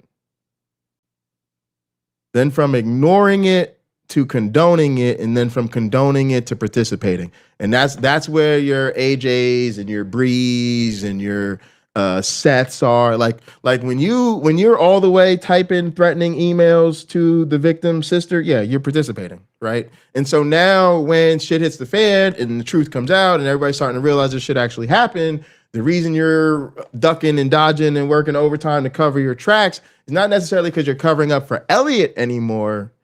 You don't want people to realize that you really did send that email to Patty. And what you sending that email to Patty really, really says about you. But maybe you just shouldn't have sent that email to Patty. Just saying, maybe don't hit send. I don't know, but maybe you should call your lawyer and ask them. Participated in it. In 2006, around the time that the first of Epstein's many accusers was going public, 21 physicists were flown to Epstein's private island to hang out. Those included Lawrence Krauss, of course, but also Stephen Hawking, Lisa Randall, Jim Peebles, Alan Guth at MIT, Kip Thorne from Caltech, and 3 Nobel laureates, Jared Hooft, David Gross, and Frank Wilczek. Oh, yeah, real talk. Paging Maya Atkinson. Paging Maya Atkinson. Paging Maya Atkinson. Are you paying attention, Maya Atkinson? Patty, the victim's sister, says hypersexualizing a victim after an assault is a way for community members to soothe their discomfort. If she says and does sexy things now, she must have been into that too. So it's all fine now. Yeah. And historically in America, since the beginning of America, particularly the transatlantic slave trade, do y'all know whose bodies were raped repeatedly over and over and systematically? Nobody was ever held accountable for raping their bodies because they were hypersexualized, and since they were hypersexualized, they were always wanting it, and since they were always wanting it, you could not rape them. Yeah, black women. Yeah, the answer is black women. Yeah, the answer is black women. So I'm gonna need all the black women, again, paging Mandisa Thomas, paging Mandisa Thomas, paging Kelly, paging Cam, paging black non-believers, paging black non-believers. What the fuck are you doing? Do you not realize that the very same narrative that has been used to throw this white woman all the way under the bus has been used for centuries to justify the raping of black bodies without consequence? Congratulations, you are definitely on the winning team. After my initial reporting on Epstein and Krauss, I set up a Google alert on Epstein in order to follow his ongoing legal issues. And what I found was at first really depressing, because once the initial story died down, most of the pings I got were press releases touting Epstein's funding of scientists. Like hang on a sec. Measures. Hang on a sec. Hillwood. I just appreciate that. They did all the things, never actually seen that type of smear campaign in real life. Same here. And I just appreciate that. And I wanted to pause there because Patty, you deserve to hear that. All the other whistleblowers and supporters, y'all deserve to hear that. This shit happened. And like I said, they went through every victim blaming tactic in the book. They went through every victim blaming tactic in the undergraduate book. They went through all the advanced tactics that you get in the grad school victim blaming course. And then they invented some new shit to earn their fucking PhDs in victim blaming. This shit has been literally unbelievable. Like, literally could not only the incident itself, but again, the community level failure. If you'd have told me 3 months ago that it was as bad as it really is, I would have never believed it. And if you would have told me that Patty and the rest of these whistleblowers going public about it would actually make the community failure that much worse and that much more apparent, and because we thought that was going to be the turn. I'll be the first to raise my hand and say we were a bit naive, because for those that don't remember, me and Sumami was going to go live, and then I was like, nah, let me call Patty, because this happened to her sister, and if me and Sumami go live and announce all this shit, people will just say we're being divisive, say we're trying to start shit. So let me call Patty. Hey, Patty, you wanna come talk about what happened? Patty had a goddamn medical procedure that day, but was like, I'll be there. So I thought once people hear this shit from Patty, oh, this shit gonna start turning all the way to fuck around, and motherfuckers gonna realize this or that. Nope. People just doubled and tripled down, and that's why Nancy had to write the letter. Yeah, people gotta remember that even if this community turns around and starts doing all the right things from here on out, the failure is astronomical. The failure is unspeakably horrible, right? Because you have to remember, and let me take her down for a second. You have to remember that this can't be the bar. This can't be the bar. The first bar is level A. Most women are not going to be at these conferences with their sisters. Right? So most women are never going to be at these conferences with their sisters to, see them, to speak to what they experienced, to have seen them, after, to be there to encourage them and all that stuff. Not going to happen. Then most of the time, the victim's just going to go away. The sister will probably just go away too, or just leave it alone. But Patty spent months emailing everybody that will listen, talking to anybody that will listen, sending emails to all the organizations involved, sending emails to all the big content creators. The entire community just ignored her for months. See, that's the thing, y'all. People are not even talking about. Because I'm telling you, we got a list of names, y'all. We got a list of names. Go back through them streams. We talk about some of them. A list of names of all the people she tried to contact who could have made a difference. None of them said a word about it. They got a letter from the sister, y'all. Said and did nothing. Then you have Bar B. You have all these survivors from your community, all your friends, PC, Kyle, Sumami, people, not Kyle necessarily, but PC and Sumami, a lot of y'all know him for years. Always been on the right side of every fucking controversy in this community. Always sticking up for marginalized people when some fucked up shit happens, every single time. And we made 15 hours damn near of content about what happened. All the receipts. Not all, but a lot of receipts. People said we didn't have receipts. We made 10 plus hours of content. They told us we put out too many receipts and there was too much to go through. Always an excuse not to pay attention. Always an excuse not to see what's right in front of your face. We showed emails, text messages, Discord conversations. We saw letters she sent to popular creators, letters she wrote to organizations, letters she wrote to the conference organ. Nobody said or did a goddamn thing. That was 3 months ago. Then you get to Bar C. The victim says, fuck all this. I'm putting it all on the line. I'm writing a 10-page PDF of everything that happened and taking it to a goddamn notary public. writes her 10-page statement, literally addresses it to the YouTube atheist community, has it notarized, sends it to her sister, tells her sister it's okay to share and publish it. And these motherfuckers still won't say or do anything.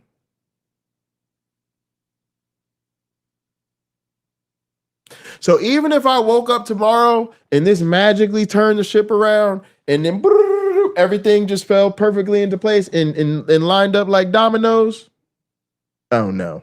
No. This is a systematic, catastrophic, top to bottom failure that can never be undone. Never be forgotten, never be forgiven. No. Yeah, no. Atheists don't get to cover this one up, say, oh, we're sorry, we'll do better next time. Nope. None of that. This is top to bottom failure, absolutely disqualifying for everybody involved. Absolutely. And don't even ask me about forgiveness. Jay, do we really have to boycott them? They said they'll acknowledge it now. They said they're really, really sorry and they're ready to put in the safety protocol. No. Nope. This is completely disqualifying.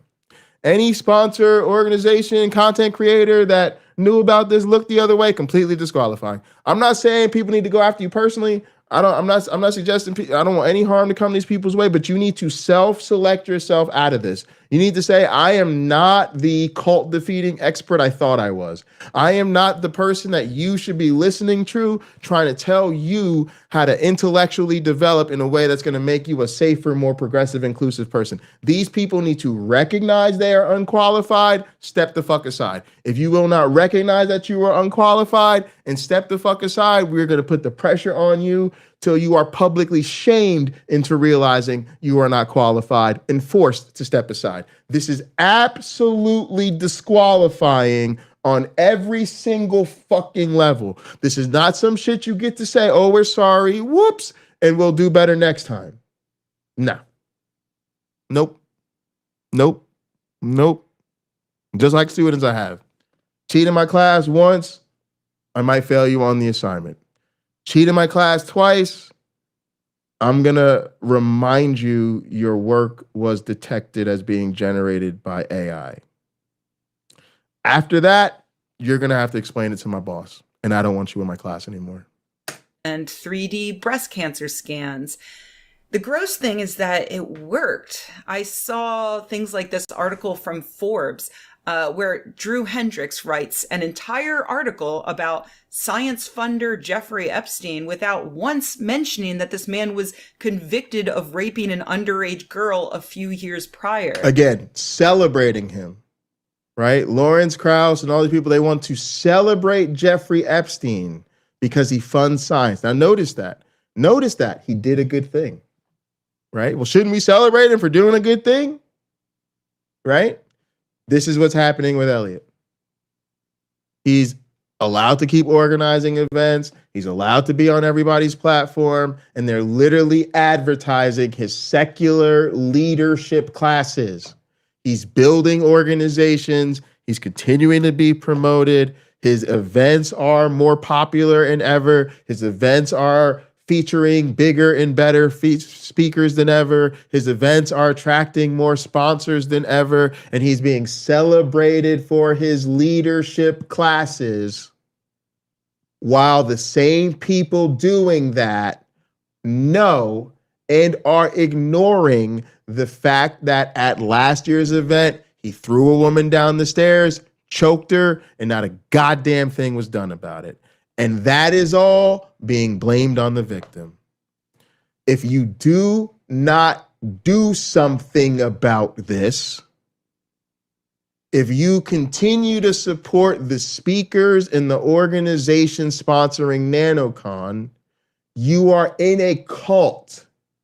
And just like the Christian cult that you left, that don't do shit when the pastor harms somebody, the new atheist cult you're in doesn't do shit when the content creators harm people. So if you're not in a cult, I need you to show me the fucking evidence And I need to see you do something. I need to see you hit up these content creators and say, what the fuck is this about? What are you doing? Because if you speak at Nano Con, I will no longer be subscribing to your channel. That's the message that needs to go out to this people. If you are still planning to be a speaker at Nano Con 26, I can no longer be a subscriber to this channel. I cannot send you a super chat. I cannot watch your videos. I cannot be part of your Patreon. Okay, I'm not going to hit the fucking like button.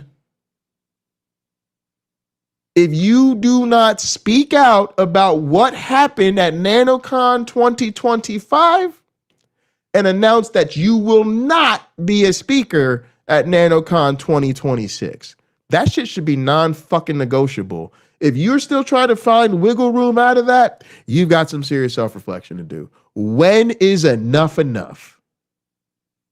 If this ain't a fucking deal breaker for you, please unsubscribe to this channel because I don't want your unsafe ass anywhere near me or anybody I care about.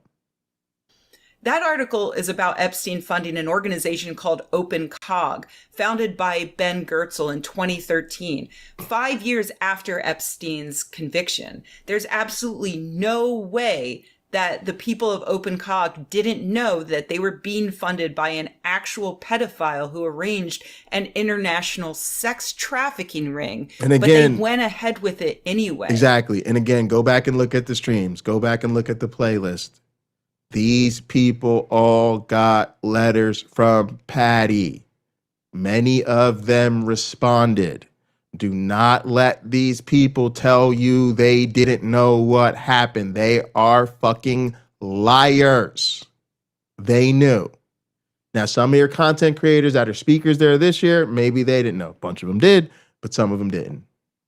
But now it's your responsibility to make sure they know and to make sure that they don't speak at NanoCon 2026.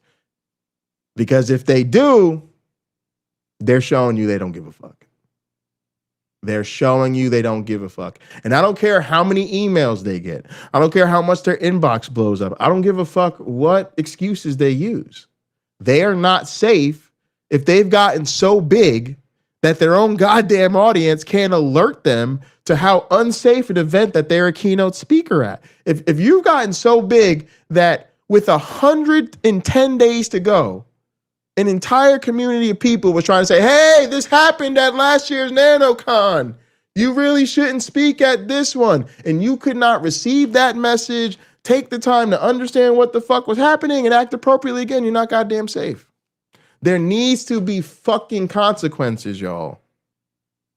Not everyone is happy to continue taking a pedophile's money, so Epstein eventually set up a secret charity to funnel money to various scientists and charity organizations, as revealed recently by the Daily Beast. And clearly, some of that is just for money laundering. Yeah, let's do some work right the fuck now. Let's do some work right the fuck now. Hang on. You see, PC just dropped the speakers for NanoCon, and I'm gonna do a link. We're going to go to our here. We're gonna edit this message. Boom, here we go. Okay. So what do we want to do? We want to go here. All right, we want to say NanoCon 2026 speakers. And then just to be extra thorough, we're going to go ahead and add in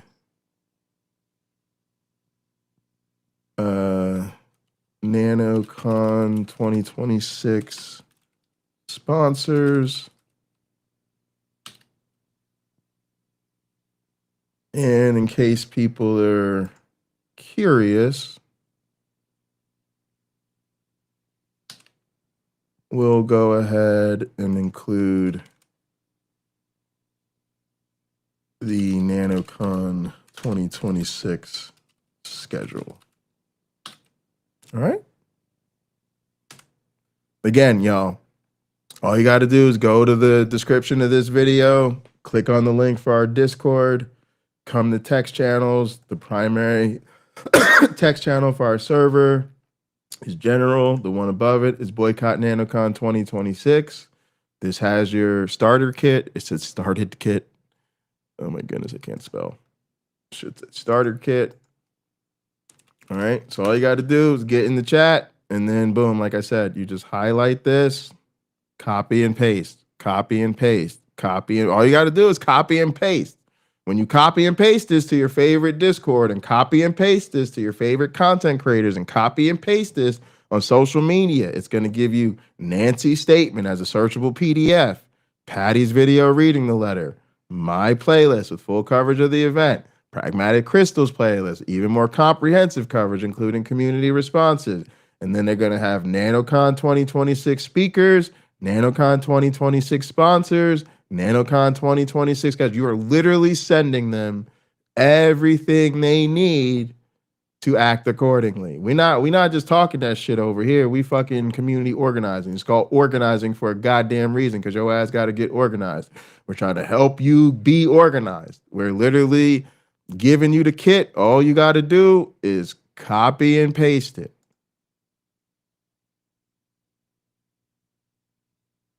Organizations contacted by the Daily Beast had absolutely no record of getting those donations in the first place, let alone from a Thanks for your help secret too, organization and run by Jeffrey Epstein.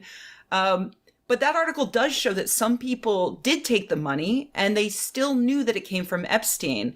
For instance, science writer Robert Lawrence Kuhn, who knowingly took $150,000 from Jeffrey Epstein in 2017. It's insane to me to know that we have a man who was convicted of raping a minor and who has likely done much, much worse.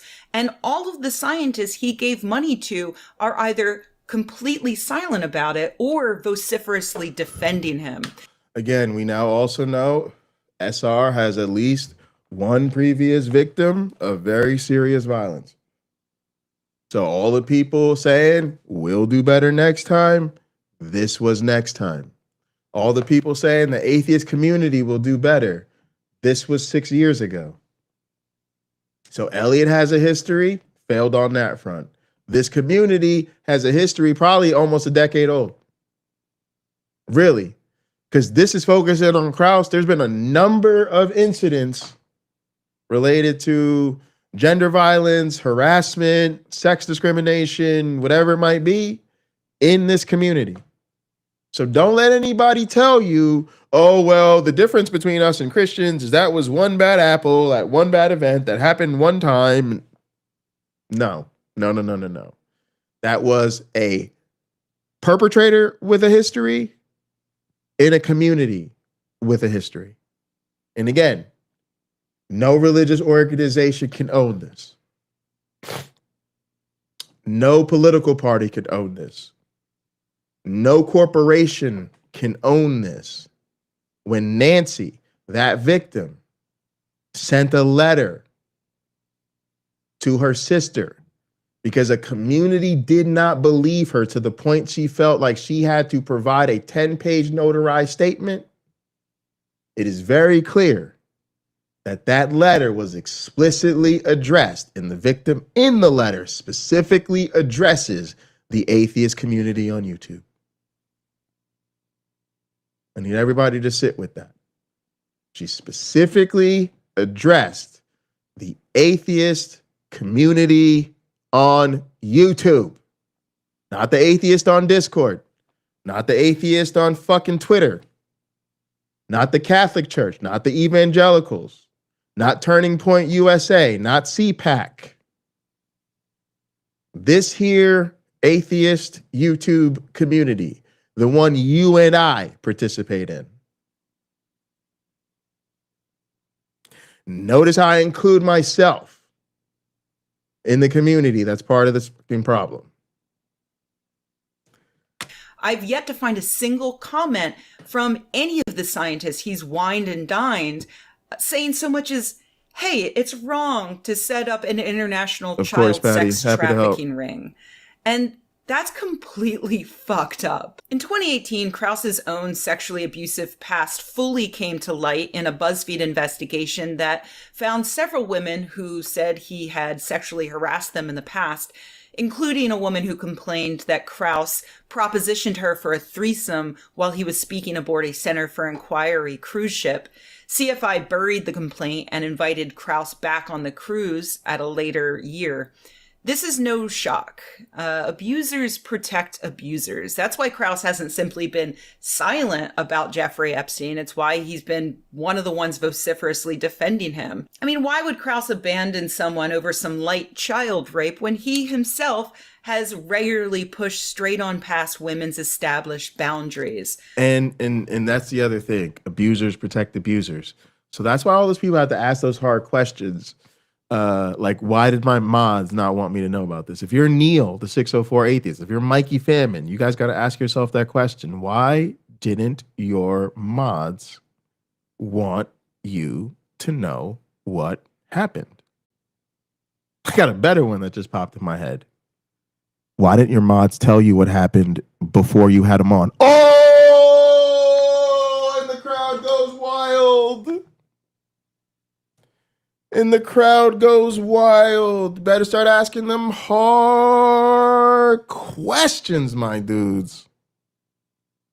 Why didn't your mods want you to know who he was and what he did before you had him on? You know, you announced the shit. You announced the shit, so they had the goddamn notification. They knew what the motherfucking game plan was.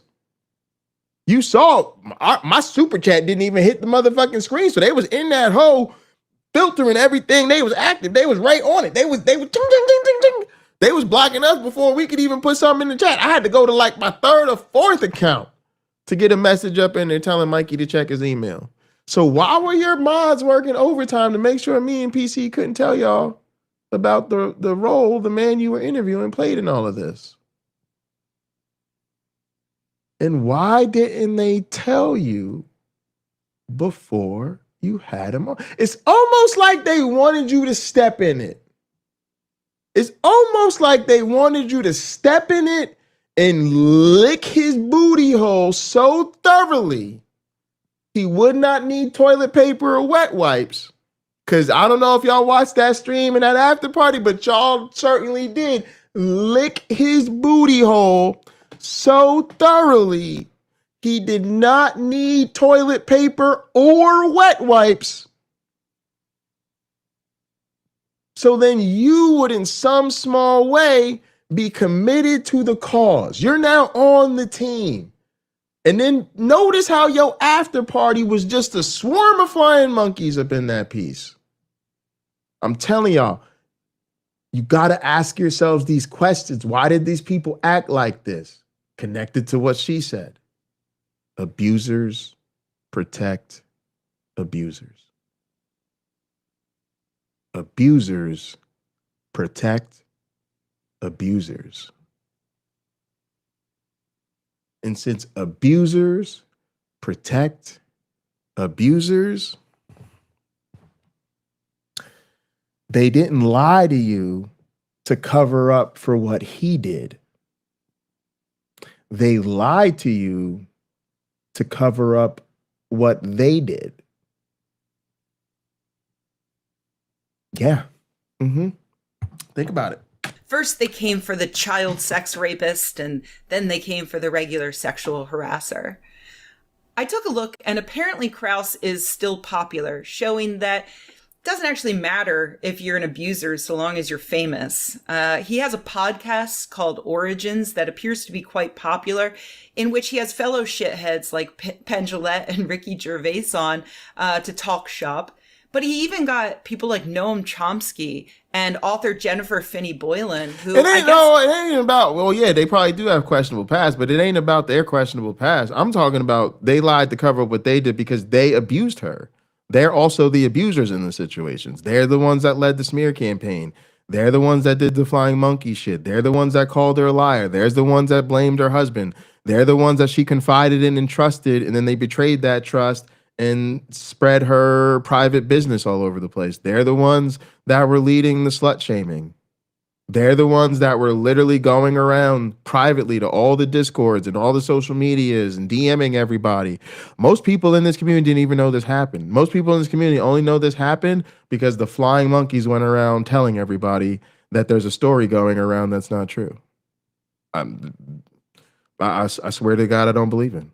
I swear to God, but I don't believe in. None of us would have known about this.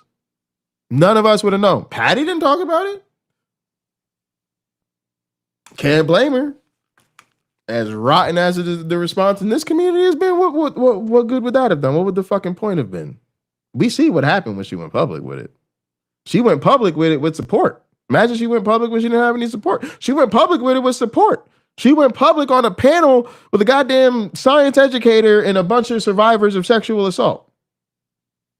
And the community was like, fuck that. We don't give a shit. Why would she have gone public on her own? So she didn't go public. I didn't know about this. Patty's not the reason motherfuckers know about this. Why do motherfuckers know about this? We know about it because of Bree and Maya and Ember and AJ and all these other motherfuckers. Helen, Seth, them. They're the ones who was running around talking about the shit. Talking to each other, talking on Facebook, talking on Discord, coming into our gather towns, coming into our virtual office. They ain't been, y'all, these motherfuckers used to be down with us every day. They ain't been in our virtual office in years. They pop up out of nowhere. I wasn't even there.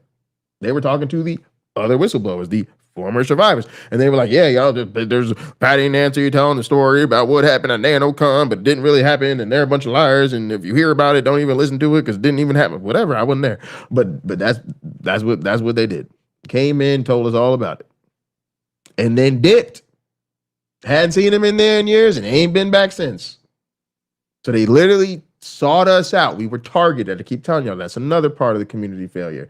They strategically looked around the horizon, figured out where were the vulnerabilities. Who are the vulnerabilities? The vulnerabilities are the people in the community who, if they hear the other story first, are going to speak out. Now, look, we don't get into this too much on this channel because despite what you've heard about us in the streets, we really don't like to make this about ourselves.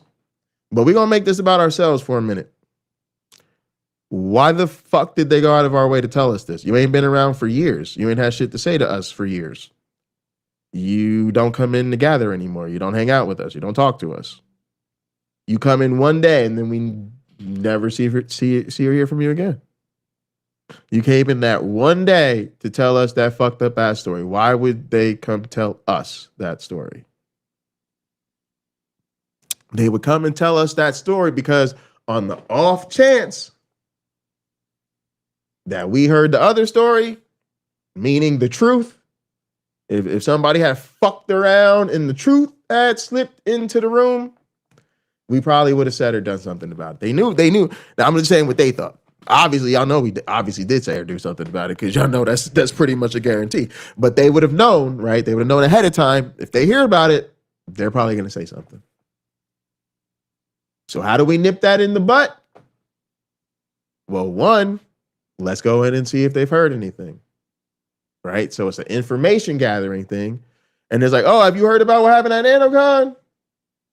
Oh, you didn't hear about what happened at NanoCon? Well, if you happen to hear about what happened at NanoCon, let me tell you the real story.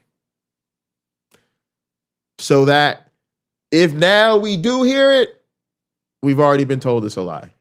If we do hear it, we already know to ignore it. And to be honest, it worked. Like I said, when we say we don't exclude ourselves from the failure, we don't exclude ourselves from the failure. We feel like we've been part of the community level failure just like everybody else. And I have no problem taking responsibility for that. It sucks. I feel bad about it. I'm sorry, but I'm also human. And I can be bamboozled. I can be tricked. I also feel social pressures. You know, I also want to get along with my friends. I also have a reputation for starting drama in the community and don't want that reputation undeservedly, right?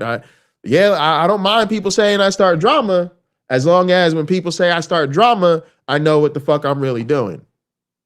If I don't really know what the fuck I'm doing, I don't want to be out there doing a bunch of bullshit because people already say I'm starting drama when I'm standing on some important shit. So I can't afford to be out here, you know, diluting the important shit with some bullshit. So when we were told, hey, I don't know if y'all heard about what happened at Nano Con, but it didn't really happen. Okay. Because again, that's the story we heard from our friends. So we didn't know anything to know any better. We weren't there. What the fuck do we know? But eventually, as these stories keep going around and the different shit keeps navigating, eventually Kyle, who never gets her fucking credit for the shit she really did to help. Kyle was like, nope, it's not adding up. It's not making sense. Wouldn't let it go. Jay, it's not adding up. It's not. Kyle, I hear what you're saying, but I wasn't there. I don't know what happened. I hear you saying the story about it isn't making sense, but I gotta admit, I wasn't there. I really don't know what happened. Jay, I'm just telling you the shit didn't, that shit's not adding up. So now I got one friend saying, yo, they came in here and told us the shit is bullshit. And I got other friends saying they story not adding up. I don't know what the fuck to do.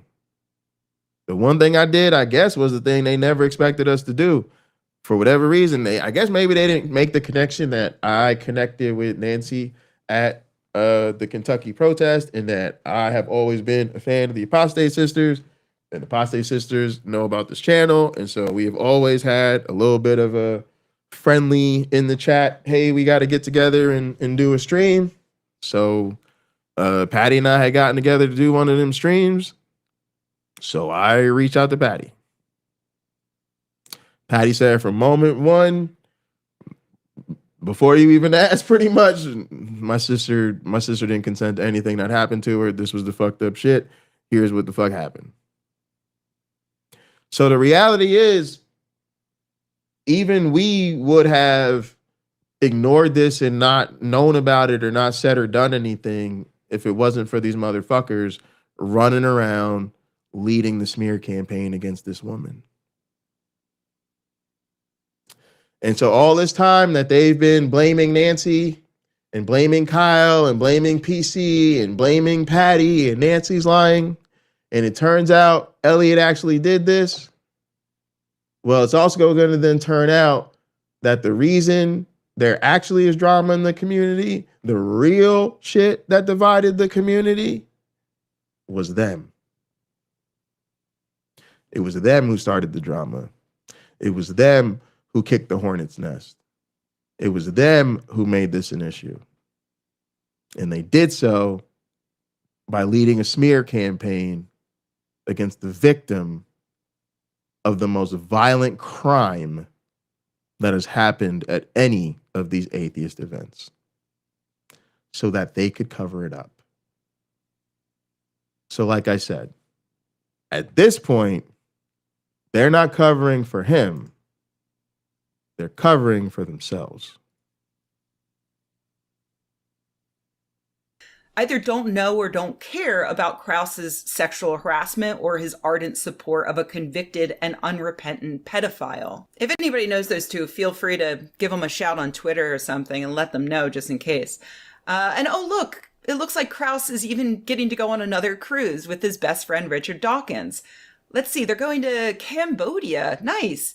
Maybe if Epstein can get away from all this again, he can join them. I'm sure he'd love Cambodia, which is a tier 2 country for human trafficking and one of the top countries in the world for child sex slavery.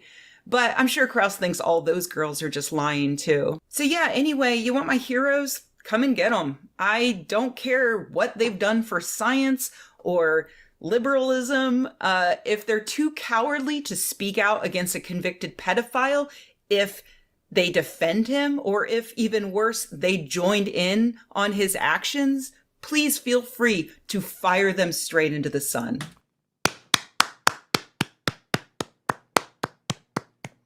Notice he has on her screen a list. Scientists who got money/travel in the yellow, listed. Scientists who got money after conviction in the orange, listed. All of these are well-known scientists. I recognize some of these names. And then scientists who got money and defended in the red. And she has Lawrence Krauss and Robert Trivers, both very, very, very accomplished scientists. Very, very, very successful people.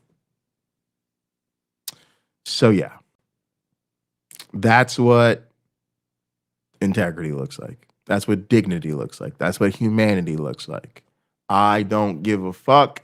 The cannon is loaded, ready to fire my heroes into the sun. Because there's no club that I want to be a part of so badly that I'm willing to compromise my humanity. There's no club, no amount of subs or eyeballs on screens, and most importantly, no amount of the monions. There's no amount of dollars you could put into my account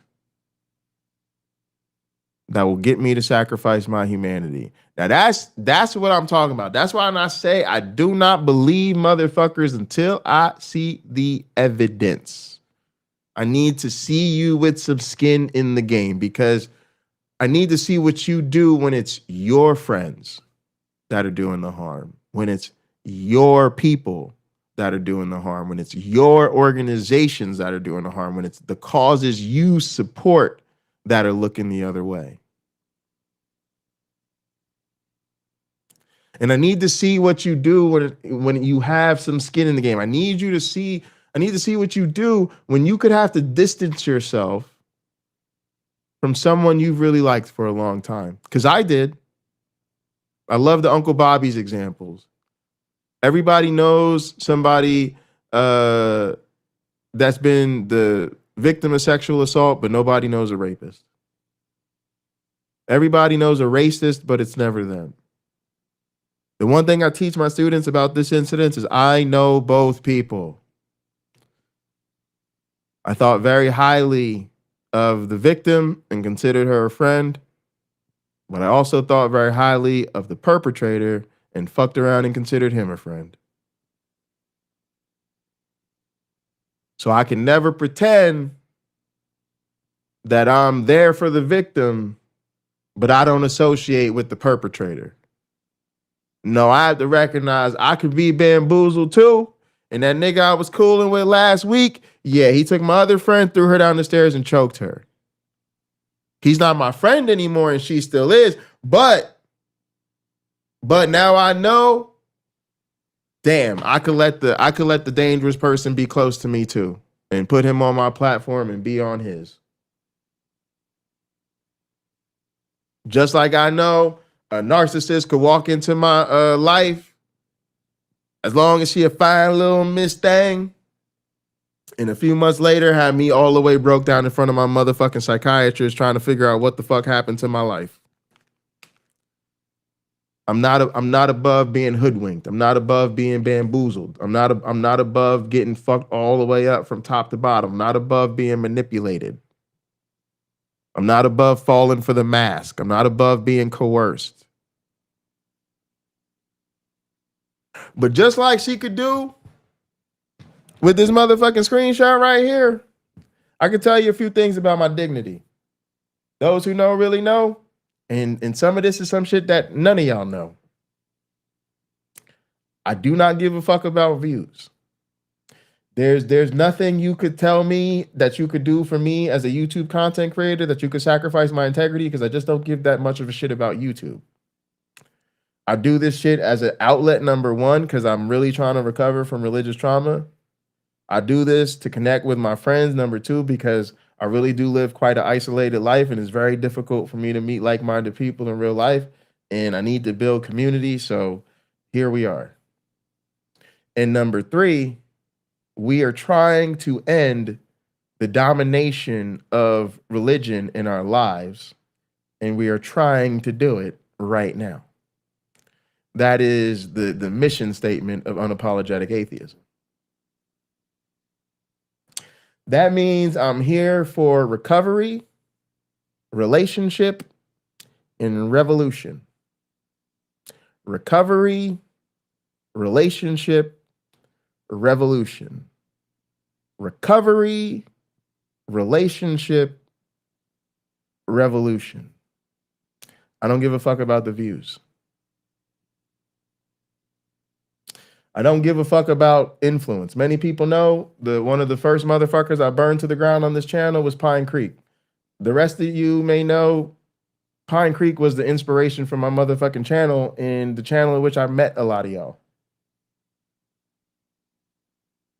I fired my hero into the motherfucking sun as soon as I realized he was a transphobe, a fucking class warfare asshole, and generally speaking, not a good human being. The third thing that even my family has known my entire life and a bit resents me for, I might admit, because it's kind of fucked up my economics a little bit. I cannot be bought. I cannot be bought. It's one thing I know about myself. I'm not trying to sit here and pretend I'm perfect. I just tried to lay out some of my very real vulnerabilities for you. But one thing I can confidently say, I cannot be bought. Now, you have some very serious questions to ask about why the rest of your favorite content creators are here. How much do they care about likes and subscriptions? How much do they care about being at the cool kids table and being invited to the conferences and being the face of the community? And how much do they care about the money? Can they be bought? And if they give you the right answers to all those questions, tell them to prove it.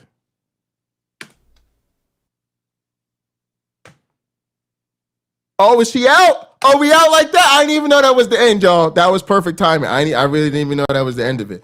But yeah, for real, y'all, this shit is disgusting. So like I said, the links are in the descriptions. Read the letter. Watch Patty's video reading the letter if that's how you prefer to get down. There's a playlist on my channel. This is on that playlist. There's a playlist on PC's channel. Y'all know we're in the virtual headquarters, the live HQ and Work Adventure. There's a link down there if y'all want to link up with us. The best way to actually get with us in Work Adventure is to first get with us in Discord. Get into the Discord. There's a Bundy Ranch channel, or you can go into general. You could always just say, hey, I'm around. Who wants to link up in Work Adventure and chill? Because we get in there and that's where we could put our heads together or have some fun. And yeah, also in the Discord, go to the text channels.